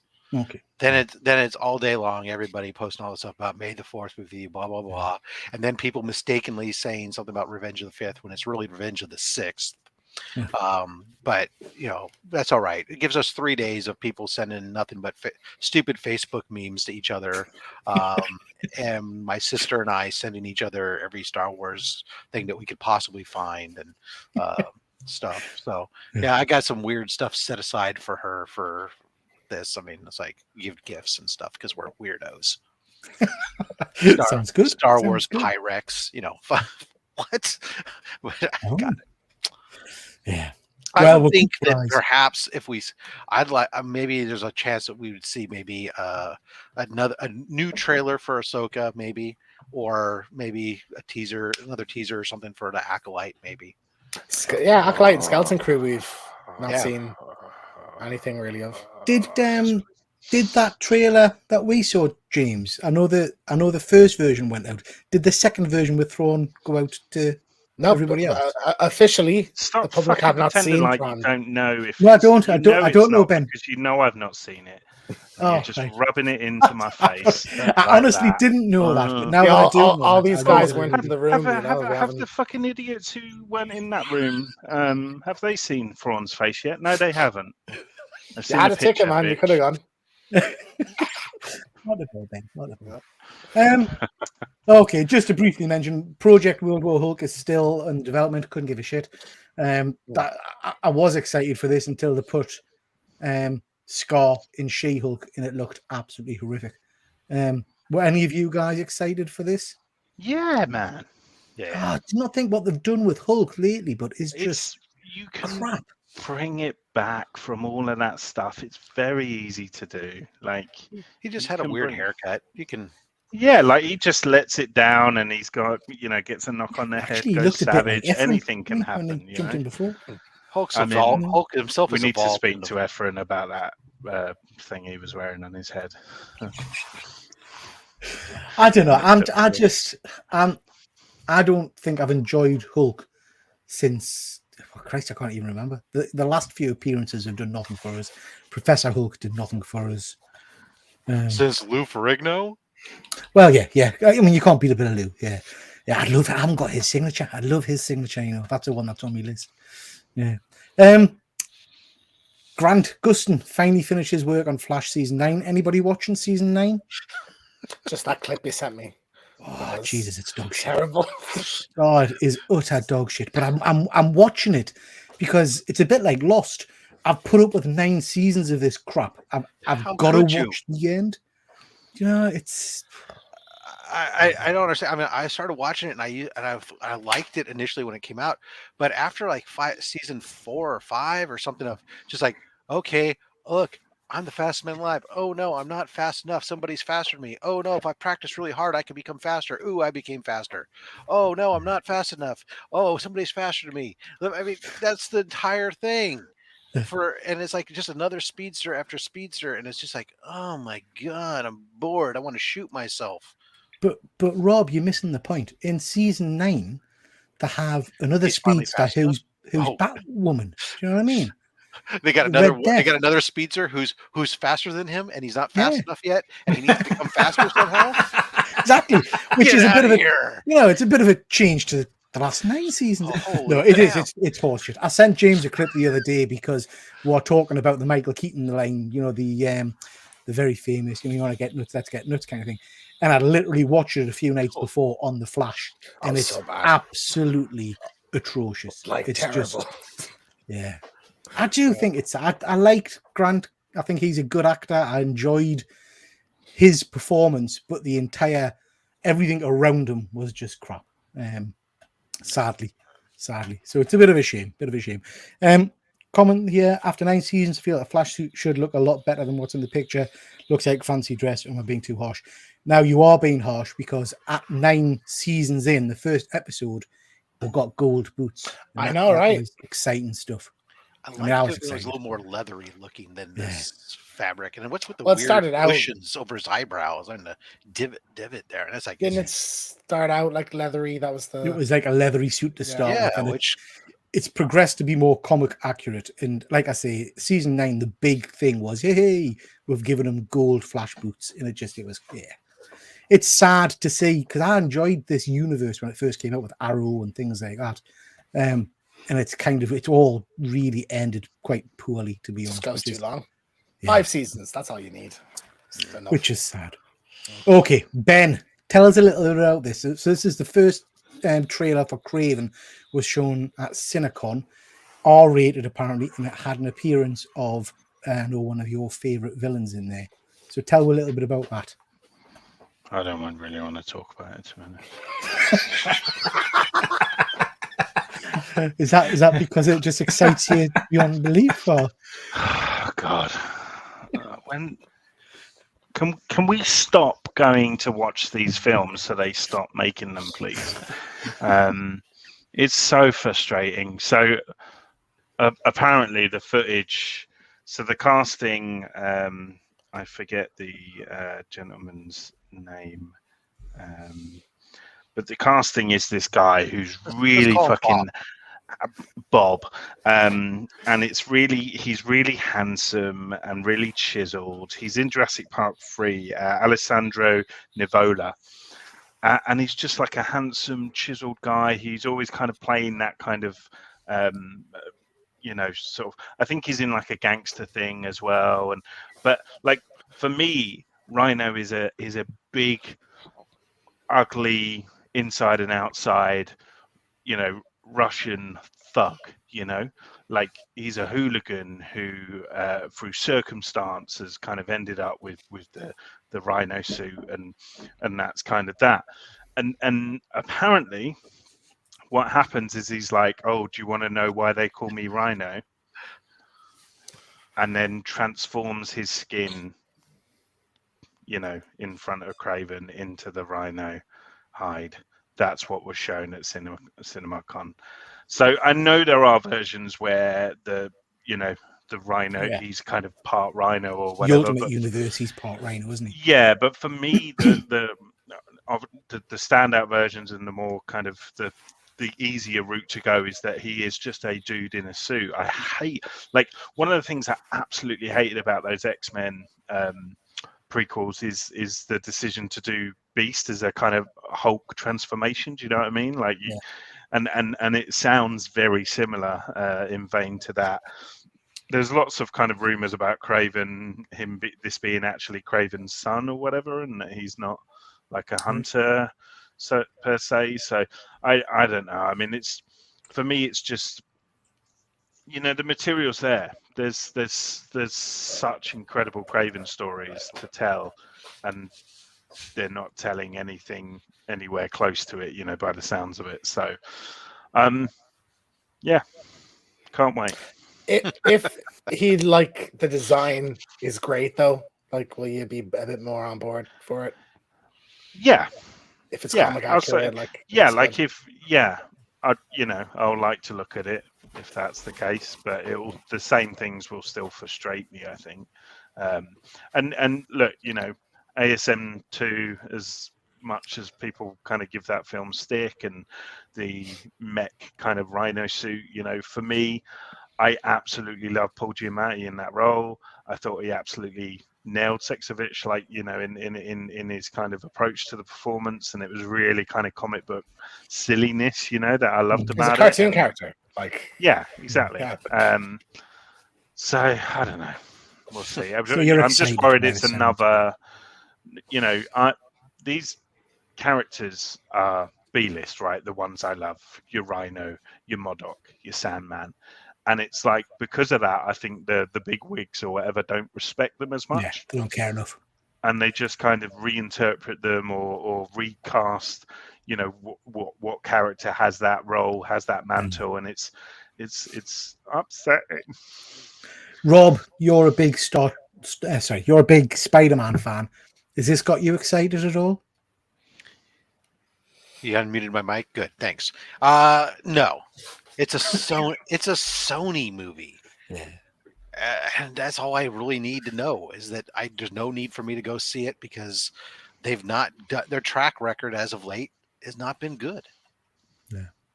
Yeah, I agree. I saw a really interesting meme and I was trying to find it to put up on here because it had us giggling, and it was the old Dr. Evil kind of finger on his mouth thing, and it had a conversation between Marvel and Sony, and it was Marvel saying we could make billions, and Sony saying why make billions when we could make millions. Right? I thought, Yeah. that's exactly right, because they're churning this shit out. And if they just teamed, you know what? This is a character these are characters that's like, why I don't care about him as an individual. Why make him the protagonist a thing? I mean, it's great that you want to go in and have this new original story where you want to go around this, but I don't care. You want to do that with a character? Maybe Doom I'll care about, but Kraven's not that guy. I want to see Kraven in a Spider-Man movie against Spider-Man, not in his own thing, learning why hunting is important to him or whatever. I don't care. I think though, I don't know if any of you have seen A Most Violent Year. It's the same director as that, and that's an amazing movie. So this has a shot at being like not as bad as Venom and Morbius and stuff. Wait, he says it's Kraven time. I mean, the only craving something. The only positive for me is that this guy was phenomenal. I thought in Bullet Train. I thought he was superb in Bullet Train. Yeah. So he's got some acting chops about him, but he's Quicksilver. So it just bothers me like that. He's Quicksilver. Yeah, that bothers me as well. Like the amount of actors there are, and yet they keep like having people do multiple fucking characters. I like the Russell Crowe's his dad. Same guy as Kick-Ass. It is. Yeah. Von Hoot, you're very quiet. What do you think about this? Oh, it looks amazing. Shut up. No, I mean it's Sony, isn't it? Sony's rubbish. Like it's going to be a car crash. And it's not going to be good. And I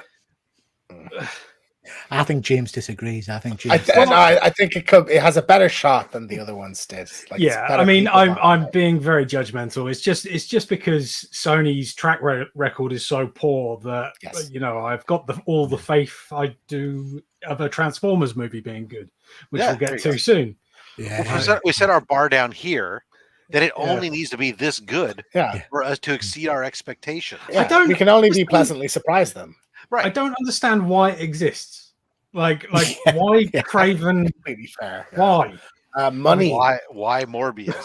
Yeah, because they spent money they want to keep the rights basically, so they're churning this shit out to keep the licenses. Peter, you love Morbius, though. You should be excited for this. I thought Morbius was good. I didn't think it was as bad as some people said, Ben. I thought it was an all right movie. Yeah. Moving on. So, spoilers. This was a movie. Spoilers for anybody that's not seen the last episode of Picard. This is got me really excited. I'm not going to sing, but, I'm over the moon with this. So this indicates that they're going to do continuing adventures. So very, very pleased about that because I loved Picard. Did it end with like some finality to it? Rob, have you seen it yet? I haven't seen a single episode of it yet. You don't need, you don't need to tell us. For one crew, yes. There's multiple crews. If they stick by the guns and the kind of don't push it for more cash, then yeah, it's a fitting send off for the original TNG crew. Yeah. So I'm excited about this. I think this will be very, very cool. I didn't know Hugh Grant was in the new Wonka movie. This is so fucking random. Like when I heard about this, There's another new Wonka movie. Yeah, Timothy Chalamet. Yeah, Timothy Chalamet, and it's a prequel. And at CinemaCon, Timothy Chalamet actually said the words that it's like before he got jaded and become Gene Wilder. So he's actually referenced Gene Wilder. So I don't know whether they're aiming to kind of have it set within that continuity, I guess. He looks more like the Johnny Depp version, though. Like. Yeah, well, it just looks like a Victorian dude. It doesn't look very Wonka-esque for me, but we'll see. This just I can't even think what this looks like. Do you know what I mean? Like, what does this even look like? Like, I can't envisage it at all. I hear what you're saying, Ben, but I have to say, I am over more recent years, a huge Hugh Grant fan. From when he was in Paddington Bear to his most recent movie, The Gentleman, he was very good in Dungeons and Dragons. He was superb. He seems to have become this kind of caricature of himself in kind of comedic roles. But what is this? Is this a face on a small person shrunk down, CG? Like what? I tell you like what, Butler? I don't fucking know what this is. They've got my attention now, though. Like before, I just wouldn't have had anything to do with it. But now I'm interested. What they should do is not show you any images. He shouldn't be in any trailers or anything like that. So it's a complete surprise, right? Ben, it might be like a MODOK situation. Can you imagine? His face just squashed and pulled. Just imagine it now, like what do you get when you guzzle down sweets? Eating as much as an elephant eats. Like it's very random. I'm so confused. What I like here, and I'm curious. It says he plays an Oompa Loompa, so he's not playing the Oompa Loompas like we got the Johnny Depp, where it was all just one actor as all of them. Oh, that's great. But he's what a legend. one of the Oompa Loompas. So what is this? Oompa Loompa Prime. I think that's what they're referring to him. Oh, well, of course. That makes sure he has so he has the matrix of leadership. Of all the Oompa Loompas. Excellent. I'm rooting for an old Schwarzenegger Oompa Loompa now. Now I know anything's on the table. Let's go for it. All the Expendables come out as Oompa Loompas.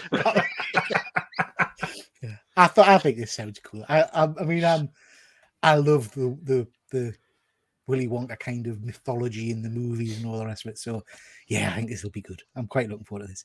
Now, this one got me excited because I'm a huge Final Destination fan. I love those movies. I love that franchise. So I hadn't heard that they were making another one. So I'm excited about this. I don't know any details about any of you guys. It's been like nearly 10 years, I think. I believe it's a cruise ship. It's like a Titanic almost, but more violent. Like the accident in it. I thought the last one was fantastic, like surprisingly great, and a really amazing twist at the end of it. So yeah, it seems like they had more momentum and they just kind of stopped then. Yeah. But yeah, I love this franchise. Like I only watched the third one there recently. Again, so yeah, I'm stoked to get another one of these. This movie franchise screwed up my life, but when I had my kids when they were younger, because I literally became that parent because of these films. But if the kids were in the park, I was literally working out where the swing's going to go to hit that person who fall down there and split that head. And it's horrendous. Are you guys fans of the franchise? I know Von Hoot, you're a big horror fan. Are these your kind of movies? I've seen them all. I don't know whether I'd say I was a fan necessarily. Like I have criticisms of a lot of them, but I'll definitely see it. Like, let's put it that way. It'll be fun. It'll be a fun, silly throwaway film. Like, I that think won't it's the matter. concept of the films that I like most. Do you know what I mean? And it's the interesting ways they dispatch people. Like one of my favorites of all time is the where there's the explosion and the barbed wire fence gets shot across the field and goes through someone. Yeah. You know? It's crazy how it's like in the zeitgeist. Like when I'm out and about, if I see something dangerous, I'm just like Final Destination. Like Can't drive behind a car with logs. Yeah. Have you seen these ones, Rob? I've not watched a single one. Oh, yeah. I vaguely recall a trailer for one of them, but I mean, I don't. Yeah, they're they're worth a watch. They are good You fun. know, mindless silliness. Yeah, Marvel lined up Ryan Gosling to play Doctor Doom. There's been a lot of people rumored to play Doctor Doom, isn't there? I like Ryan Gosling, mind. I think he could pull that off. What do you think he has the gravitas for a Doctor Doom? Though? I don't know who would. I don't know who I would. don't- Mads Mikkelsen. Get Mads to do He's it. already in Doctor Strange, though. I He's don't already used care. him. Yeah. I wouldn't behind either. the mask anyway. He's behind the mask. You'd never know. Yeah.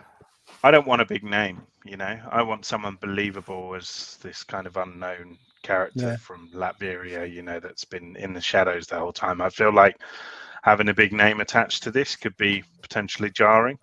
I almost don't want any big names in this, you know, and that's where Marvel got it right in the early years of the MCU. Is that a lot of the actors were sort of at that point still fairly unknown. So, I don't want this.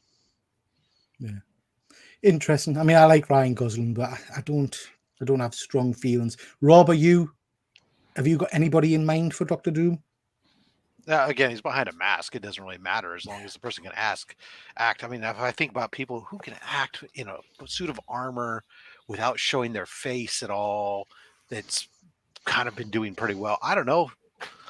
It sounds like John Wayne's kid could do it. Yeah. Or Hugh Grant. Hugh Grant would be good. You know, we've just talked about. Why not? Yeah. Maybe like a Skarsgård, like Alexander Skarsgård or Bill Skarsgård or someone like that. Bill Skarsgård. I'll take a Skarsgård. Bill Skarsgård. Yeah, Bill Skarsgård would be great, actually. Yeah. I still get. I mean, we talked about it on one of our shows a while ago, but that speech. I Maybe mean, Ezra Miller could do it. you're right, Ben. Like, there's no reason to cast a name in this role, and also, like, Marvel are like trying to cut costs like across the board at Disney. So just hire people you don't have to Ken pay ain't as cheap. much. Ken Like, is not cheap now. Yeah. Expensive. We're going to talk about the new Transformers trailer in a second, but this was interesting. I don't know if you guys read this article. Basically, they're saying that The Rise of the Beast is an unwatchable mess. It's had 12 different editing teams have a go at it. So 12 separate teams have taken the raw footage and tried to make a coherent story, and every one of them has failed so far. But then again, who's calling it an unwatchable? Because like Zack Snyder's Justice League was considered at a point in the editing an unwatchable mess. Rogue One was at one point, I remember, pre-release, like there was trouble with that in the editing room. So like I don't think this necessarily that it's not that means great a movie. it's my favorite Star Wars movie. How dare you, Rob? Take the last 15 minutes out of the movie and tell me that again. So I don't know, James. I think your argument's valid for those franchises, but for this franchise, where the last 4 movies, 5 have been dog shit. I was that's having a Michael Bay really directed good those. day until you put this story in front of me, because that's everything I thought that was going to happen. And like this is more kind of a follow-up to Bumblebee than the Bay Transformers. Well, yeah, That's but like I had faith in this to potentially be good. Dino's just saying Javier Bardem. Who's Javier Bardem? It's Javier. Javier Bardem. Javier, sorry. Firstly. Who's that? No Country for There Will Old Be Men. Blood. No Country for Old Oh Men. yeah. From was he in a Bond? Was he a Bond? Yeah, film? yeah. Melty face dude. Yeah, I don't know. with the teeth. Oh, yeah, very cool. Yeah, that's a good suggestion. And hi, Connie, nice of you to join. Yeah, I had little faith about Transformers anyway, but we'll talk about the trailer in a second. Marvel's Agatha Coven of Chaos is a musical. Great. Awesome. that like musical Agatha All Along was like the best thing in that show. So What is it with Oh. that? Isn't isn't the Marvels supposed to have a musical element as well? It's supposed to have it, yeah, and it's been rumored that it's going to be kind of like a bit like they had in Miss Marvel, the TV show, the wedding scene, that kind of cultural There's a dance. planet, isn't there? Apparently, they go to a planet that communicates via music or something. Yeah. That Can it be sounds- like that sounds fun. Gallivant? That would. Gallivant? Oh, you don't know that. What's Gallivant? Oh, Yeah. Gallivant was a very short show, ran for 2 seasons here in America on ABC. It was set in like New England, or set back in medieval England. It was with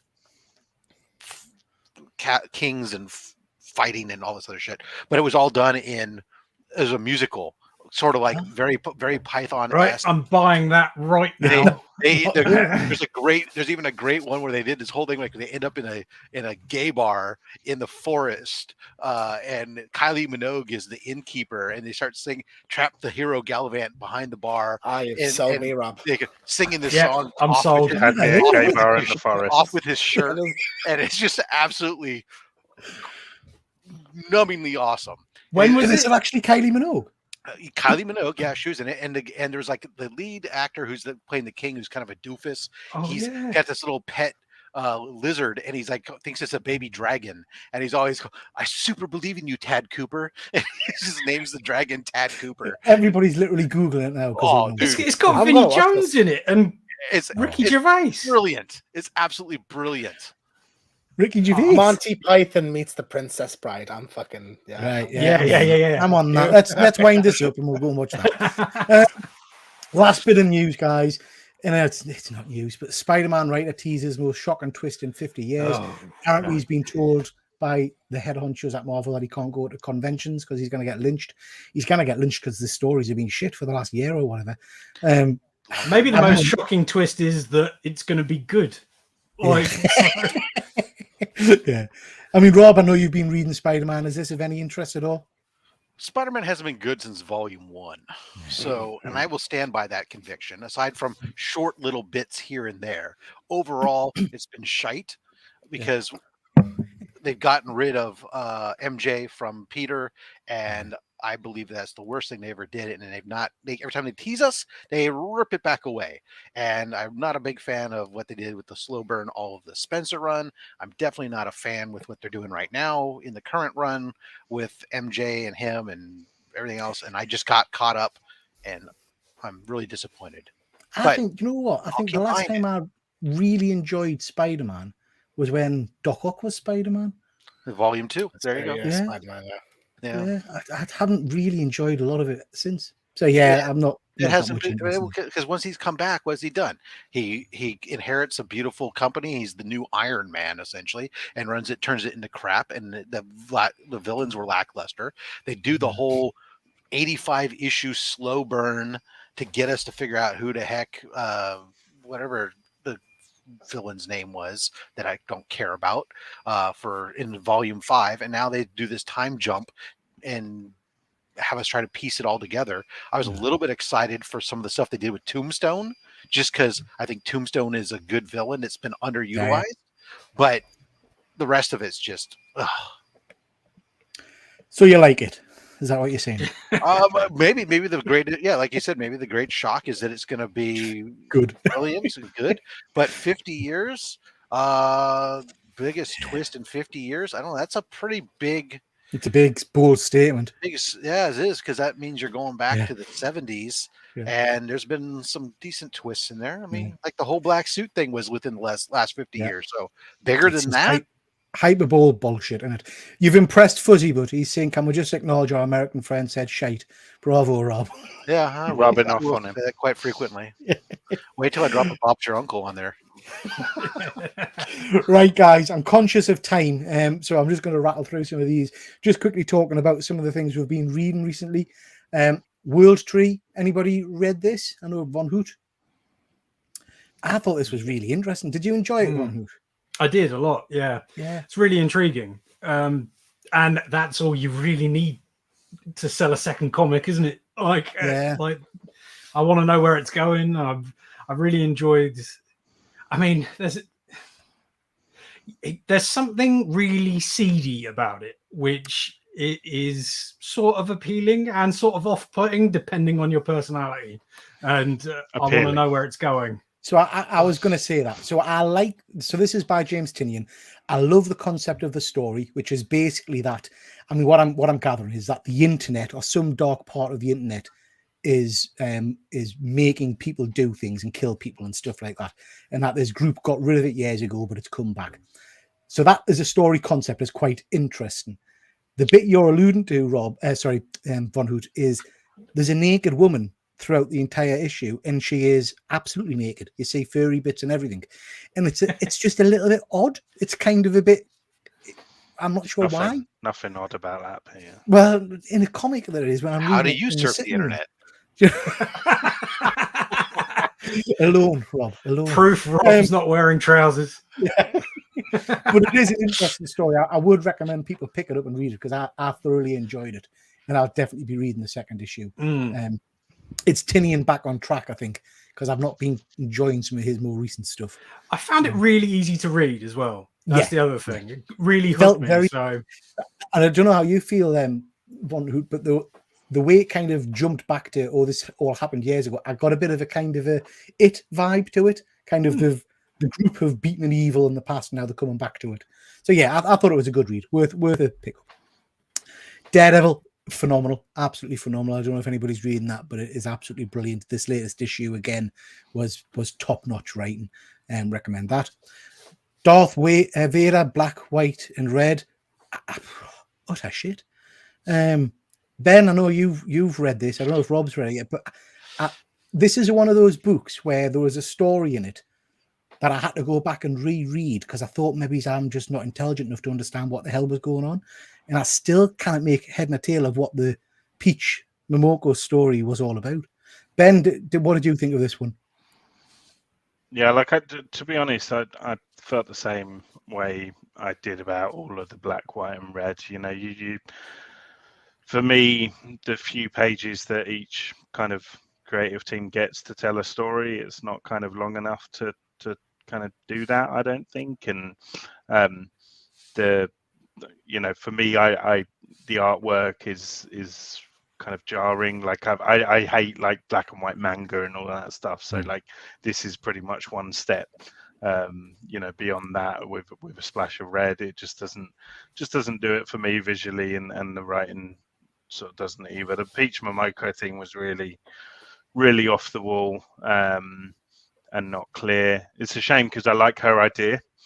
I think the idea is around Padme's nightmares and stuff, but it just wasn't delivered well. Daredevil was really wordy as well, because it's a shame because Daredevil's kind of been a bit parallel to the events of Punisher, and my expectations I think are so high because of Punisher. I then read Daredevil and I'm like, it doesn't really cut its mustard. And I did finally get around to watching that, reading that first Guardians, and didn't gel for me, unfortunately. The one where they're set on kind of the Wild West. Just didn't do it for me. The artwork wasn't exciting, Yeah, I like the idea of the Groot Fall thing, but other than that, yeah. Rob, did you read the Darth Vader? Because I know you're a Star Wars book reader. Believe it or not, no. All that's left, I've caught up in my comic reading. I'm up to date, except for my Star Wars stack, which is just a little bitty. But Red, White, and Red, Black, White, and Red. I wasn't expecting much from. I'm not expecting much from them because, like Ben was saying, the others in that Marvel has turned out have not been all that exciting. But they've got some great cover art, and so I've picked up several variants just because. Yeah, I'm an art collector in addition to everything else on it. So. Yeah, I picked up a couple of copies of the. I don't know who's done the cover, but it's a white cover with the stormtroopers in the back. And Vader in the front. That's very nice. Is it just a one-off? No, it's a limited series. I think it's like 4 or 5 issues. Right. Yeah, it's not the best, James. And this Guardians of the Galaxy was not my cup of tea either. This was a kind of a throwback issue to years gone by, and it just didn't. It did nothing for us, sadly. This, on the other hand, was phenomenal. This is clobbering time. This is just simple, easy to read, What thing is hitting going things. on? Oh, it's amazing. So this is set on, and Ben, I'll get the name wrong. Is it Krakoa, the mutant island? All right. Yeah, where it starts off with just a very funny scene with the Thing delivering a speech, and basically the mutants on Krakoa just kick the shit out of him, give him a really hard time, because he basically tries to say that his life's been the same as theirs, and they rip him to shreds for it. And then there's an attack on the island. And the thing I like about it is it's just such an easy read, lots of great visuals, and they don't shy away from, you know, chopping bits off and things like that. So really would recommend you just flicking through that one. It's a nice, easy read. Speaking of art, you know, I'm a massive Thor fan. Thor, my favorite character. This is unreadable because of the art. It's just, that can happen. I mean, I had that same problem happen on the Harley Quinn series where the art was so awful I couldn't read it. I don't even know if the story was good or not. What's wrong with it? I mean, this is maybe not picked the best picture. It just doesn't suit the story at all. It's clunky. It does nothing for us, unfortunately. Look at that Doom face. That's just yeah. It's not the best. It's not the best. Any of you guys been reading anything this week you want to mention? I read comics. That's something new for me. I mean, usually they just stack up. Just quickly talking about things people have picked up. Just to mention, I finally got my lightsaber through. That's very cool. I might get the Ahsoka ones, but I'm quite impressed with that. That's I think worth the money I spent it. So that's from Chris Custom Sabers. If anybody's interested in picking any of those up, he does the full range. Amazing. Like, it looks like a real lightsaber. It's crazy. You have to kind of move it around slightly to hide the little tip, because the tip doesn't light up particularly well. Other things that I've been buying, I relented and picked up one of those just for FOMO. Don't know why. You are what's wrong with the world. Thanks very much, James. You're part of the problem, Peter. Hey, I got one too, but I picked mine up but via previews before you even knew what the cover was or anything about it. Yeah. I had ordered it. You're a good boy, Rob. Peter's the problem. I'm the problem. I also picked up this. Nice. So this is my Miles Morales. I don't know if you've done the same, Ben, or not, but basically with the Miles Morales hot toy figure, you get pretty much a full outfit change. So I picked up. Does he live in a flood zone? But what I've done is I've picked up a third party, very cheap body. I think it's too big. It looks too lanky. Yeah, he's too buff. I think he's needs to be lankier. It looks like Miles Circle. Oh, that's James. But it'll do. It'll sit in my collection at the bottom there somewhere. And the figure itself only cost us, I think it was 10 quid. So it's better than having the costume stuck in the box. What about you guys? You need to do a Rob Liefeld with him and hide his feet so he can't see those pants don't go all the way. Yeah. What about you guys? James, have you been picking anything up? I bought Hamilton tickets yesterday or the other day. I've still not seen that. I'm seeing that it's coming to Dublin in September, so I got like fourth row, fifth row or something. So I went to see Hamilton in the West End and I was like 4 rows from the back on the top balcony. So like I'm excited to be close to it. Like, and I know it was pricey. It was like double the price of the cheapest ticket, but I was like, you know what? I love Hamilton so much that I want to be. I've never seen it. It's coming to Sunderland, which is near me, so I might go and see it. I cannot recommend it more. Like, it's one of the best things I've ever seen. So like, yeah, strongly recommend it. It's on Disney Plus. It's not the same. You want to be Ben in the room where it happened, you know. I see what you did there. They say the price of my love is not a price that I win. What? Moving swiftly on. What about you, Ben? Have you been buying anything or picked anything up recently? I've ordered something. It's not fucking come. That's what have you ordered? Just Max sand. Just waiting. Ah, right. Yeah. So you ordered a puddle of sand. Just sad. Yeah. So I've got the hopefully the 1/6 scale sand fighter figure coming, aka Sandman. So. Very maybe cool. Called him Sando there. Good old Sando. That's what his mates call him. Certainly in the Sony movies. Sando McGee, as he is known. But yeah, so hopefully that will be with me at some point. And then I'm kind of been making some room, so I've made some room ready for the Jan Toy Sean of the Dead, and hopefully we get an Ed announced. So that'll be a really special shelf for me to have. And then they've also announced this Willy Wonka figure from Mars Toys, so I'll probably be pre-ordering that in the You're going to get both versions week as well. No, I think I'll probably just stick with the Gene Wilder one, to be honest. I think that one obviously holds more sort of nostalgic value and stuff for me. So, where's your Mario figures gone? They are up there. Oh, And what I've done is I've actually ordered Snapfish, right? You can print obviously photos on canvas and stuff like that. So I've put in an order for like a block canvas, but then what I've done is I've uploaded just the graphic of a brick, block, right. like a Mario block. So I've got 2 blocks coming and a question mark box, and I'm gonna like have the canvases like sat above. Very them, cool. like a little. I recommended you to do something like that, and you told me to piss off, basically. No, you didn't. So, No, you yeah, didn't. I did. I said you should put like in the background. No. Very cool. That'll look brilliant, Ben. And James, what a fantastic idea. Well done. Completely Dr. original Von, idea. what have you been picking up? All right. Well, this is going to shoot my own reaction video in the foot, but I don't care because I love it so much that I want to show it. Like, it's something not I've gonna be made as always. relatable, is it? It's not. It's not. I'm crazy for that. Oh, nice. Yeah, I like that. Who's it nice. signed by? Peter Cullen. Yeah, Very Optimus Prime. He's written underneath it. Very cool. Chris I'm Hemsworth. always wanted this, and Always signed wanted by the Optimus Prime. Oh, have It you always even wanted says- that cover? Or have you always wanted this? Nah, not at all. It's got nothing to do with the comic. I like this cover quite a lot, but it's all about that signature on it. Yeah. And it's a really cool depiction of Prime as well. So Yeah, it's very cool. He picked a nice, like it contrasts really well. Like that's something that bothers me about autographs sometimes. Is like if you sign that in gold and you wouldn't be able to see it, but I think it comes out really well on it. Lovely. it's really I cool. love It's a 9.4. I don't care. Again, No. like it could have been a It's 2.0. Oh no, I have a near mint exactly, comic. that. Yeah. It's like Yeah. No, that's amazing, mate. Congratulations. Awesome. I love that. I love Absolutely. that. I do recommend watching the reaction video because it's a much more impressive reaction than Oh, yeah. My No, definitely. average one. Yeah. Good stuff.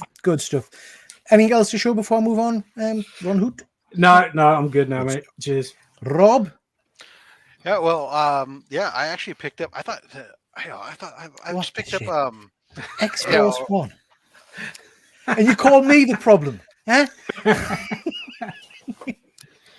Jesus Christ, still going. That's 15 other fans that could have been happy to own that one, but $9. wow, Jesus, wow. They all go into my giveaway bin because every Saturday I give away bits. I've been giving away a lot of extra Right, okay. so I get some more of those. But most of them are newsstands actually. But other than that, I have a really big book that I'll be unboxing Monday. I'm not going to really reveal it right now today, but on Monday. I'll be unboxing some really big book because I might be living on Banger Street now since all my mail seems to be bangers. Tremendous. Good stuff. Oh, I screwed up that. There we go back. Excellent. Some good pickups there, guys. Right. I'm sorry, I am conscious of the time, and I know, Ben, you're well past your bedtime. So if anybody does need to leave, please do feel free. What you've been watching, so just quickly covering some of the trailers that have been out recently. Now, James, you weren't here last week. Yes. And you've messaged us and said you want to talk briefly Just about the things wrap- that you couldn't talk about. I'm gonna rapid fire, right? Renfield, surprisingly good. Like I was actually shocked how much I liked it. I think it is what the trailer does represent what the movie is, but in the movie it works a lot better. A lot of cool homages to like the Bela Lugosi Dracula. I think Nick Cage is just so unhinged. Like it's incredible to see. I've and seen yeah, it twice Nick, now. I went to see it the other night. yeah, and everything else in the movie was like outside of Nick Cage was surprisingly good. Like I think Aquafina was really good. It was really funny, really good action in it. So so the surprise hit of the year for me. Like I quite enjoyed it. Mhm. I love Evil Dead, so there was no doubt I was going to love Evil Dead Rise, and I did. That's all. I don't know. Not much else to say about it. Like Yeah. it's just a great great. classic. Evil Dead doesn't do much new, but like it's been 10 years since the last one, Yeah. so I think it's just a great, kind of just new installment in the classic installment in the franchise. So love that. Mando wasn't really great, was it? Like I think it sort of it got sort of stuck between a rock and a hard place because they took like what the bulk of this season was going to be, which was putting Grogu and Mando back together, and just threw that into Boba Fett. But then at the same time, it can't progress the overarching story too far because Ahsoka is going to do that. So it's sort of it just meandered, like almost to the point. I'm like, why did you even make this? Like you could have just it would have like kept the height of the series up higher if you just didn't do this one at all, and Ahsoka's only in a couple of months, so like maybe they should have just waited. Yeah. So yeah, not great. Okay. Obviously we spoke about Mando last week in detail. Ben, anything you want to add to that? I really liked it. I know it wasn't perfect. I know a lot of the kind of story beats, maybe didn't kind of add up or were sort of shoehorned in or whatever. But like, I think the overarching kind of purpose of the series was to heal Mandalore, and to bring the Mandalorians back again from their kind of various different places within the kind of galaxy, so to speak. And I think that element is going to serve the wider story down the line in Ahsoka and in the Filoni film, I think. So and like for me, even when Star Wars is at its worst kind of with writing or whatever, there's still Anzolans, to make me happy. There's still live action Zeb. There's still enough there that just there's still bloody R5 having a little mini adventure by himself. Like there's enough there to bring joy to my little Star Wars heart. So yeah. I would agree. Like I think just for me it's Mando was the best thing Disney had done with Star Wars, I felt, up to the end of season 2, and this kind of drags it down a little bit for me. Yeah. And I think going from what we all said last week, we kind of felt a bit meh about it. Okay, guys, we've almost split it and done like Bo-Katan miniseries, 4 episodes, advertised it like that, and then just shoehorned in the Mando. Well, Mando didn't even have anything to shoehorn into it. Maybe the final episode, I will say. Sorry, go on, Rob. I would say what I had said last week, and I'll just really briefly. I said I think the footage that was used could be re-edited much better. I just felt it was very blocky, the whole season and its delivery.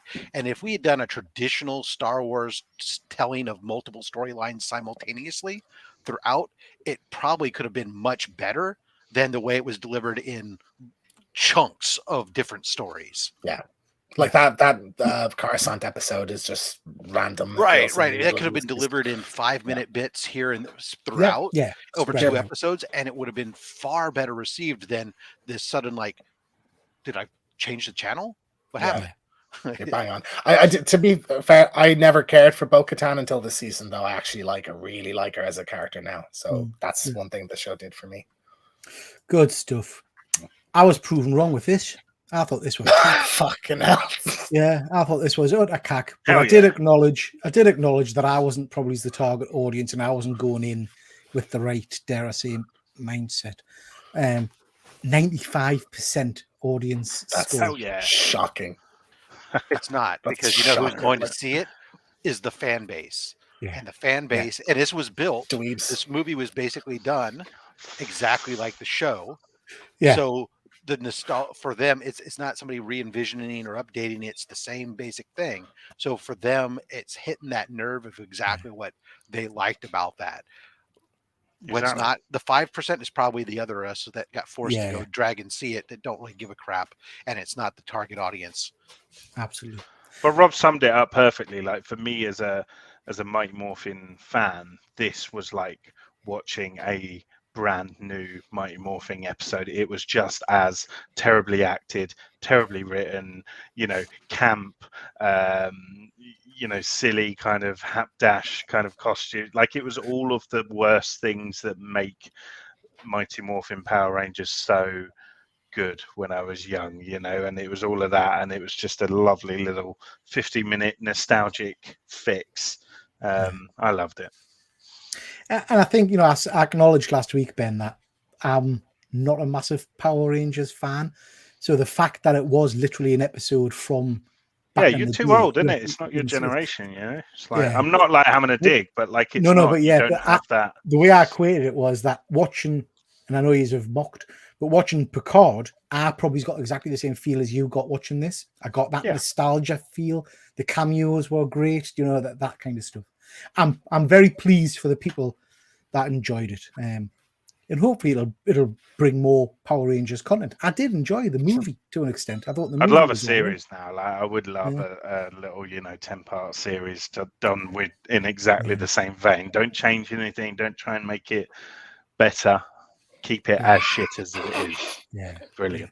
Yeah, I'll not watch that. Just to mention, Guardians obviously is out next week. Tickets booked. Cannot wait to see that. It's getting some interesting comments. So some people are saying it's the best movie since Endgame, but I've also seen a bit of criticism. You guys all booked in to see Guardians? Yeah, see it on either Wednesday or Thursday. I haven't decided yet. How about Wednesday, you, James? Come on, don't.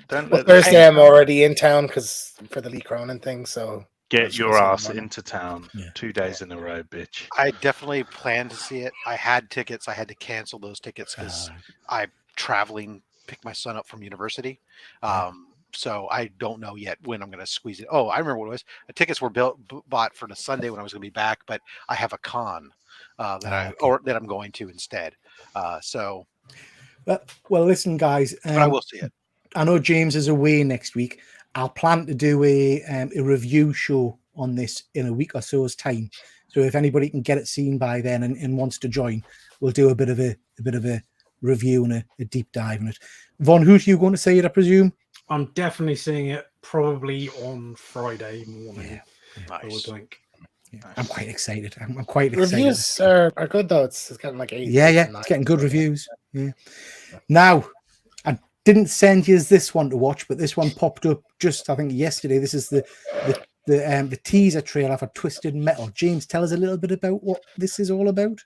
Yeah, so Twisted Metal is like a car combat kind of game where you set in like a post-apocalypse. It's interesting because like it has kind of a cool universe, but it's never been story focused. So I always thought it was a strange choice for an adaptation. But Peacock is doing a TV show based on it. It's starring Anthony Mackie, Stephanie Beatrice from Brooklyn Nine-Nine, Nev Campbell, Thomas Hayden Church.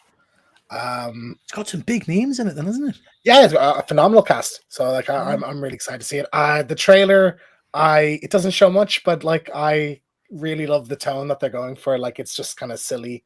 And it's a bit of like Death Race, Mad Max. Yeah. Sweet Tooth is like a serial killer, so there's a bit of like Freddy or Jason Voorhees kind of there as well. So like, it's going to be an interesting kind of mix of all those things. So I'm looking forward to it. The teaser trailer, I have to say, it was fun. I quite liked that. Ben, I know you saw the teaser, yeah? I did, yeah. What did you think? Yeah, I mean, I'm probably most excited for this Sweet Tooth character. I don't have any connection to the game or anything, but the idea of this kind of deranged killer clown always has me on board, and it's a body performance by Samoa Joe, who is one of my favorite sort of wrestlers, and a voice performance by Will Arnett, who's one of my favorite kind of voice actors. So I'm looking forward to this. Very cool. Rob or Von Hoot, either of you guys catch this one? I haven't seen the teaser yet, and better be good. Teaser better be good to interest me, because I mean, Not your cup they of already tea? said it's not Just story. look at the pink smoke, man. What's not to love? Look, I mean, at least it's not going to be a movie, because let's be honest, video game movies, video game based TV series. Oh, you're going to upset James. Just I really, there's maybe one that's decent. The rest are all not. Which one would that be, I right? don't know. I'm just giving you the benefit of the doubt right now. Uncharted. Yeah, Give me Uncharted. one that is. Maybe I forgot about it, but you know, it's like PlayStation Productions has been good lately, like Last of Us, obviously. So this is the next one out. This was that's right. I forgot that one was amazing. Yeah. So and like it's not a story-based game, but like it's a cool lore, and I think they're doing something interesting. with it, I just don't really understand why it's happening. Like, I mean, I know, well, I guess they're trying to create a franchise out of nothing, really, because there's not a game coming out, is there? Or No, the last game was ages. about 10 years ago. Was the Yeah, last that's game. what I thought. There is another one in development, but it's Maybe not we been have officially new car revealed. mods here in America, and we can now put guns on our cars. I mean, Yeah. it would make maybe. Write the bare arms on your I gun. mean, on your it would cars, make yeah? the commute more interesting if we could do that. But I mean, I mean, listen, I remember watching the original Death Race with Sly Stallone back in the day, and if it's anything like that, I'll be all in for this because that It that looks was really just fun. hilarious. It's Yeah. a really fun idea, and I haven't seen the trailer even. But like, the idea of it appeals to me, so I'm in. It's just a bit puzzling why it's happening. Like, Yeah. what? Yeah. the idea of Nev Campbell in it interests me, but aside Yeah. from Yeah, I have come over there. Fuzzy's just saying that they've had some ropey shows on the streaming service, but we'll see. I'm Chucky, not really though, familiar with. Chucky's fantastic. So Yeah, if Chucky's it's- really I've good. not seen any of that. I need to watch that. Great, so Okay, first bit of homework I gave you guys was to watch the new Flash trailer. We'll start with you, Von Hoot. What did you think, mate? It looks great. It's a brilliant trailer. I mean, it got me very excited for the film, but I was already pretty excited just because if it's Flashpoint, it's Flashpoint, and Flashpoint is brilliant. So, Yeah. you know, as long as they don't stray from Flashpoint, they can't really go wrong, can they? My only reservation is that I don't particularly like Ezra as like a Yeah. dramatic actor, but it won't matter at the end of the day. Like, I'm Yeah. very intrigued. Yeah, I'm the same. I'm very intrigued by the trailers. Ben, what are you thinking? I'm not hype, man. You Like, not hype? no. Like, I'm gonna hot take it here, and like Keaton's kind of flying around and shit like that. It just doesn't look. Something looks off, you know, and a lot of the shots are very. It's that typical kind of DC thing where you just kind of become numb to the way that Superman's flying about and throwing people through walls, and you know, when she like hits him with a pole in the face or whatever, and it's just like nothing feels authentic and real, and that's kind of been a big problem for me with a lot of the sort of DC films and some of the Marvel ones as well. But like, yeah, like I'd almost be fine just to leave Keaton where he was, you know, and have those memories to cherish. I'm very concerned that this might. Well, it won't tarnish that. Nothing can tarnish that. But yeah, like I'm just. It's not doing it for me yet. But I'm willing to be proven wrong, and I'm, you know, by all accounts, a lot of the kind of reviews coming out of CinemaCon have been really, really positive, and it's got some really kind of excited and unexpected elements, and obviously the Ezra stuff just has making the whole experience feel dirty, and not in the way I like. So yeah, we'll see. Okay. Prove me wrong, DC. Interesting. Yeah. James, how about yourself? I can't wait. I think it looks fantastic, and yeah, the buzz is like there for it. Yeah, don't really have much else to add. Like, the main thing for me, like, I love Keaton, obviously, great to see that. But like going back to Man of Steel and seeing like an alternate version of that with Zod and everything, and then I'm also excited for Ben Affleck's role in it as well. So yeah, Apparently he's in like minutes, if that. I would imagine so, but we'll get at least one action sequence with him, so I'm sure that'll be really good. So like, yeah, I think this will be a really good time, and I just looking forward to good it. stuff. And Rob, how about yourself?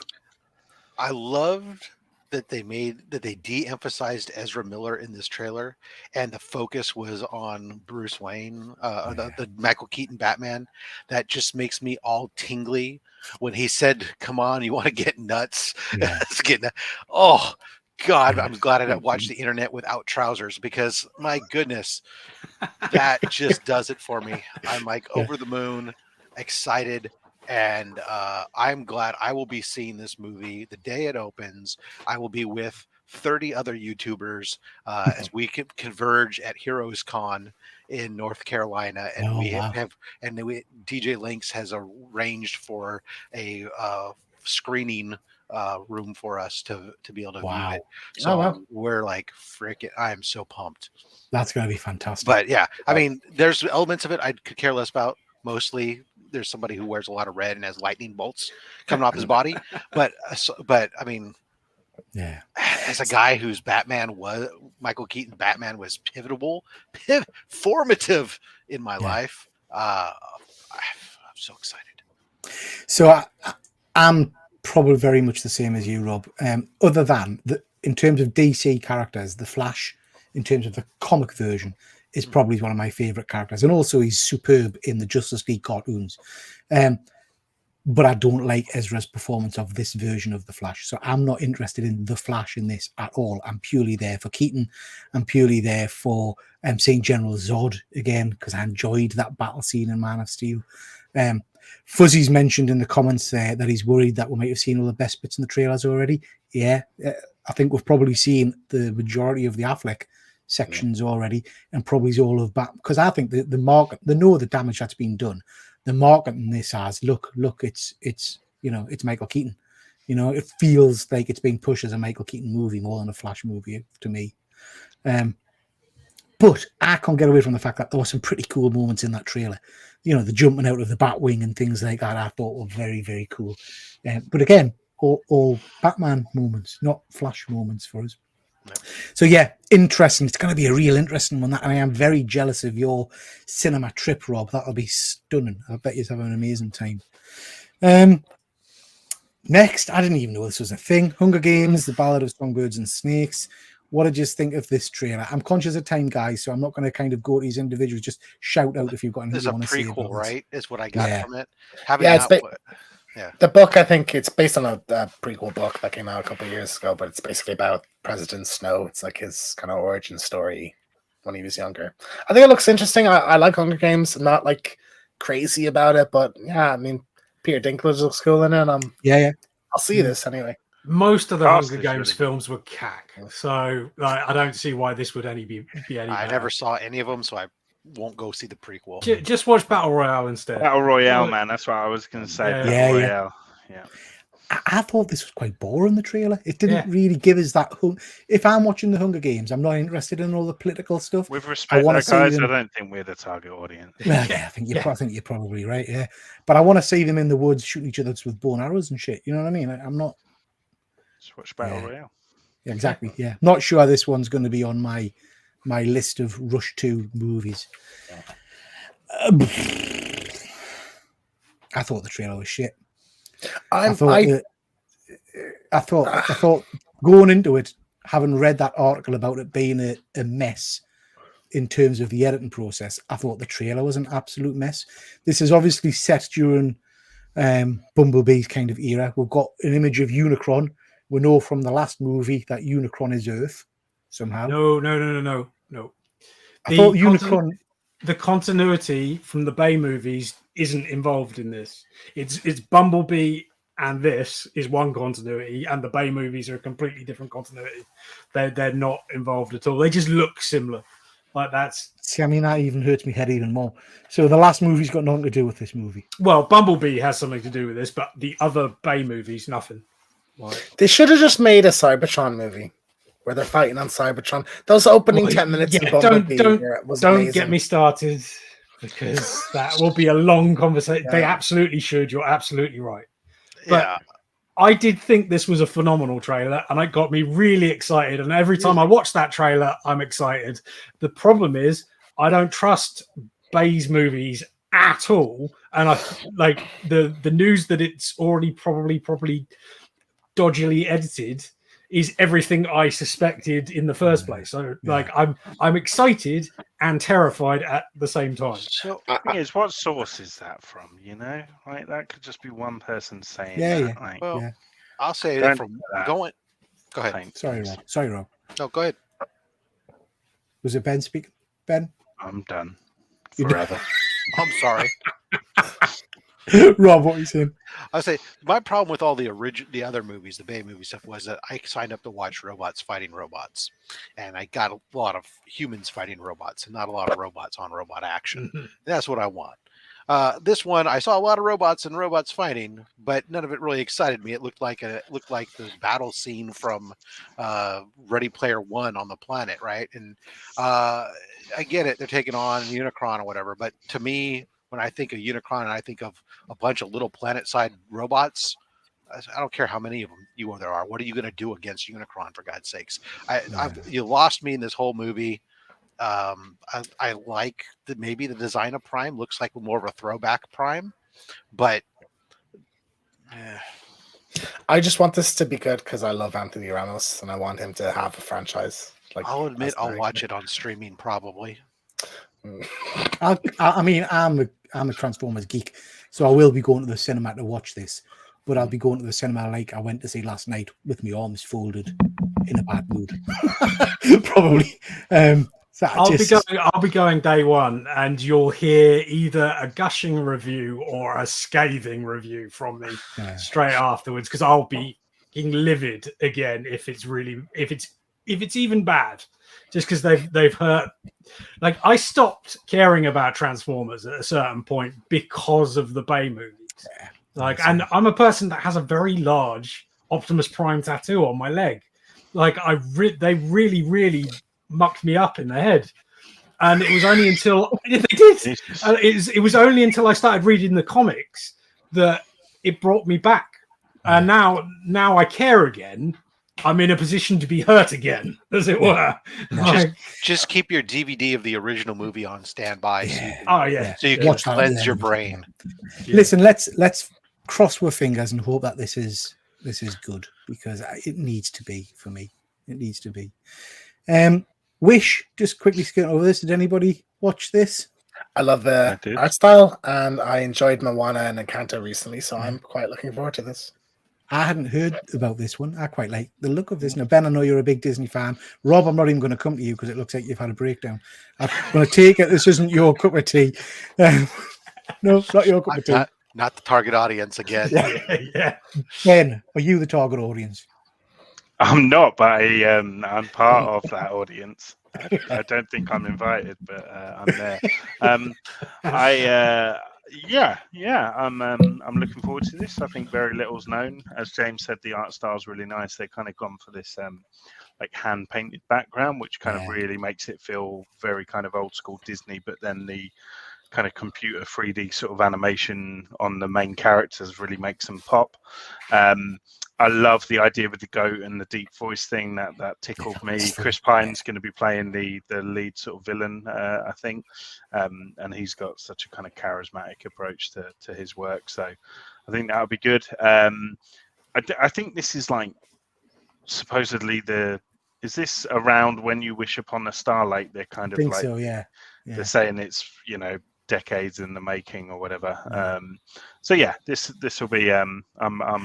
I'm intrigued. I'm looking forward to it. As a Disney fan, it's like I'll be there day one. So this got me more excited than the Elementals trailer I watched a couple of weeks back. Oh yeah, 100%.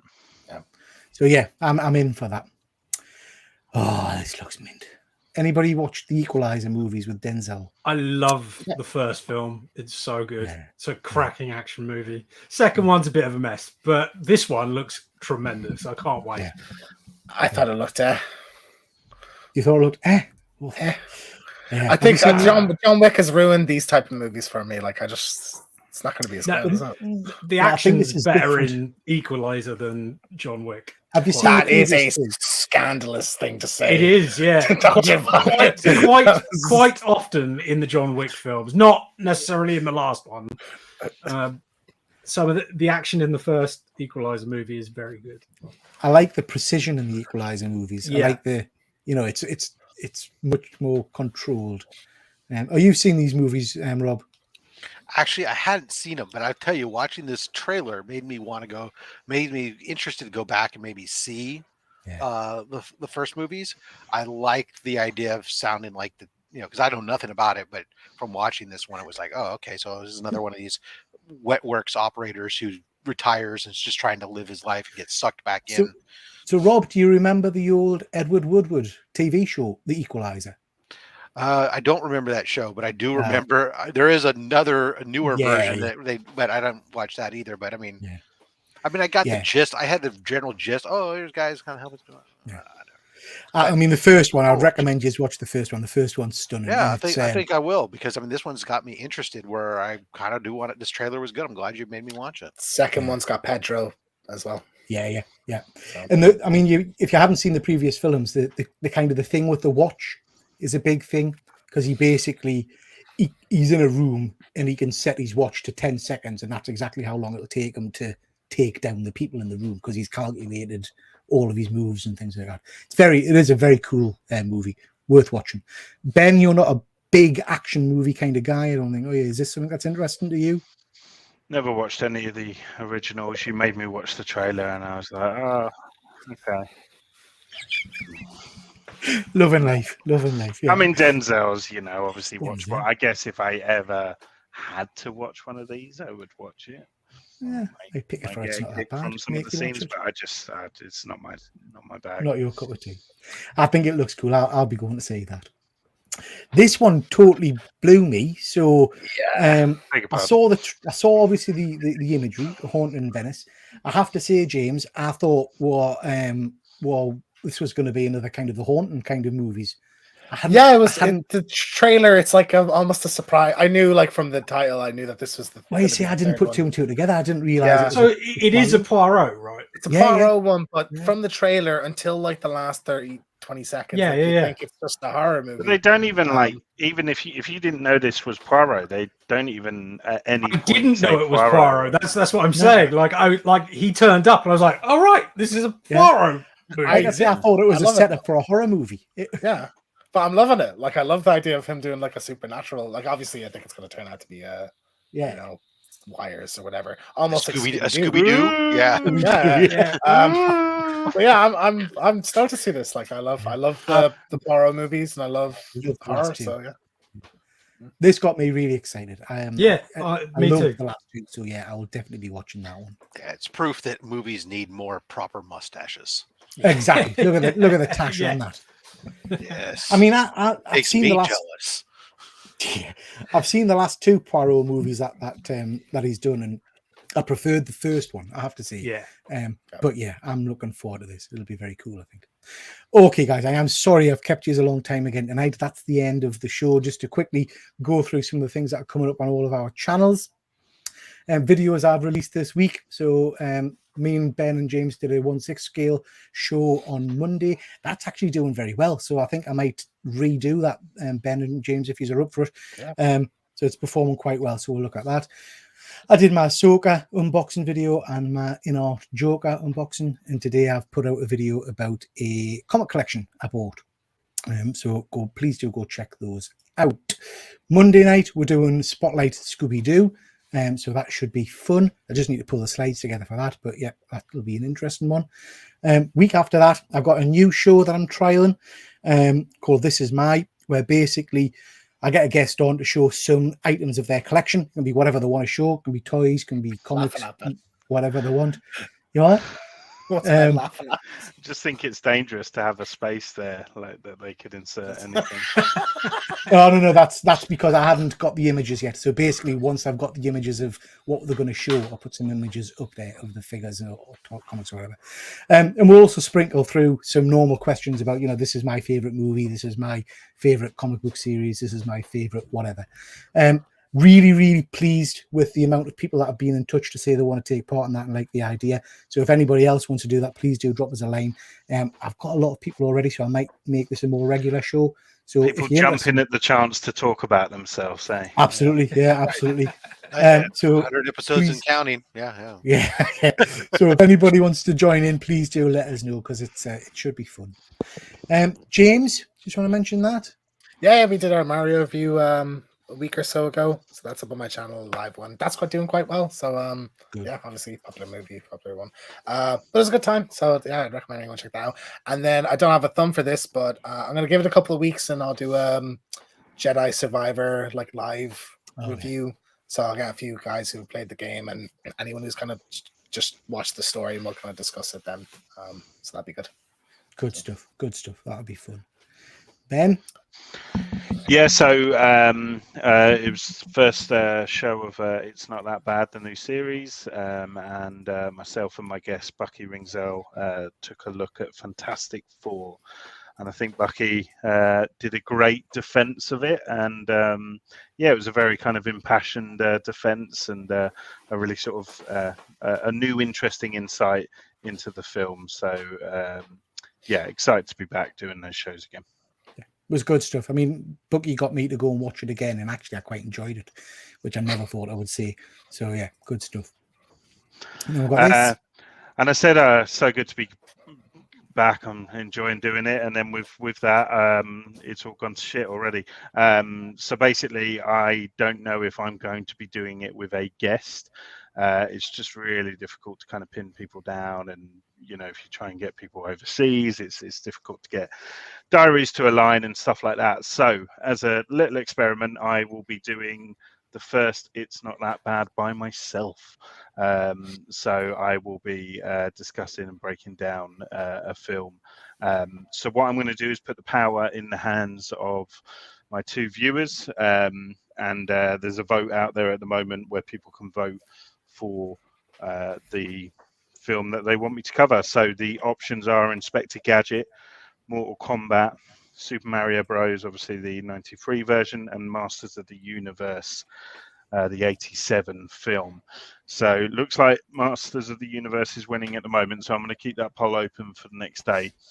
So head over to my Instagram or onto my YouTube community tab. Masters of the Universe is a good movie, though. So it doesn't. So's Mortal Kombat. Yeah, so's Mortal Kombat. Okay.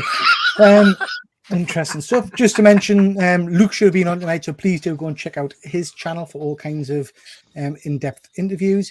And to mention some of the UK comic community, so go to check those guys out. This week, Metropolis back this week, I think. So looking forward to that on Tuesday. And then we've got the Nerd Herd on Wednesday, Killer Comic Show Thursday, and Grey Man on Saturday. So please do go and check out those guys' live shows. Sorry, I thought I had another slide in there, but just to mention that JP Venom is doing a review of Punisher, the first, I think it's the first 6 issues or something, on Wednesday night. So please do go and check that out. That's at 8 o'clock on JP Venom's channel. Rob, what have you got coming up on your channel? Well, I did post, I just do my Only Slabs, and I had a great video that ran on Thursday that was my CBCS verified unboxing. But if you want to share this, coming up on Monday is the big one. I just put the share, did I move to Banger Street? Because I got another banger in the mail. So Monday, you have to check it out. It's gonna be great. Good. Now, I am conscious, Rob, the last few shows we've done, every Monday you've got a banger coming, haven't you? So is this just going to keep escalating? No, I can't. Literally, I've scraped the bottom of my liquidity at this point, and I have to slow down because all that I have left on my Spider-Man run is just like the first couple issues. So they're super expensive. But I still have some stuff. I'm going out to a couple cons here pretty quick, and fortunately, my Mystery in Space run needs some attention. My Batman run needs some attention. And there's a lot of affordable books in there still for me. So good stuff. Excellent. And what about yourself, Dr. Von Hoot? What am I doing? Oh, yeah. No, I'm going to see Electric Callboy in London on Monday. I don't even know what that is. They're like a Eurotrash dance music metal hybrid. Yeah, check out the music video for Hyper. It's amazing. Okay. So that's what I'm doing on Monday, but I'm also releasing a video with that slab that I just put up. It's a great reaction. But yeah, everybody check out Hyper because it's hilarious. And I want everybody to tell me about it. You're such then there'll be another one on on Friday, and shorts every day as well I've started doing. So yeah, that's the plan. Fantastic. Good stuff. Okay, guys, I've kept you long enough tonight. Thank you very much to everybody that's watched. We've had a fair few people in the chat, so I do appreciate that. And as usual, thank you very much to everybody on the panel. Do appreciate your time and your input. And with that, we'll say good night. So night, night, everybody.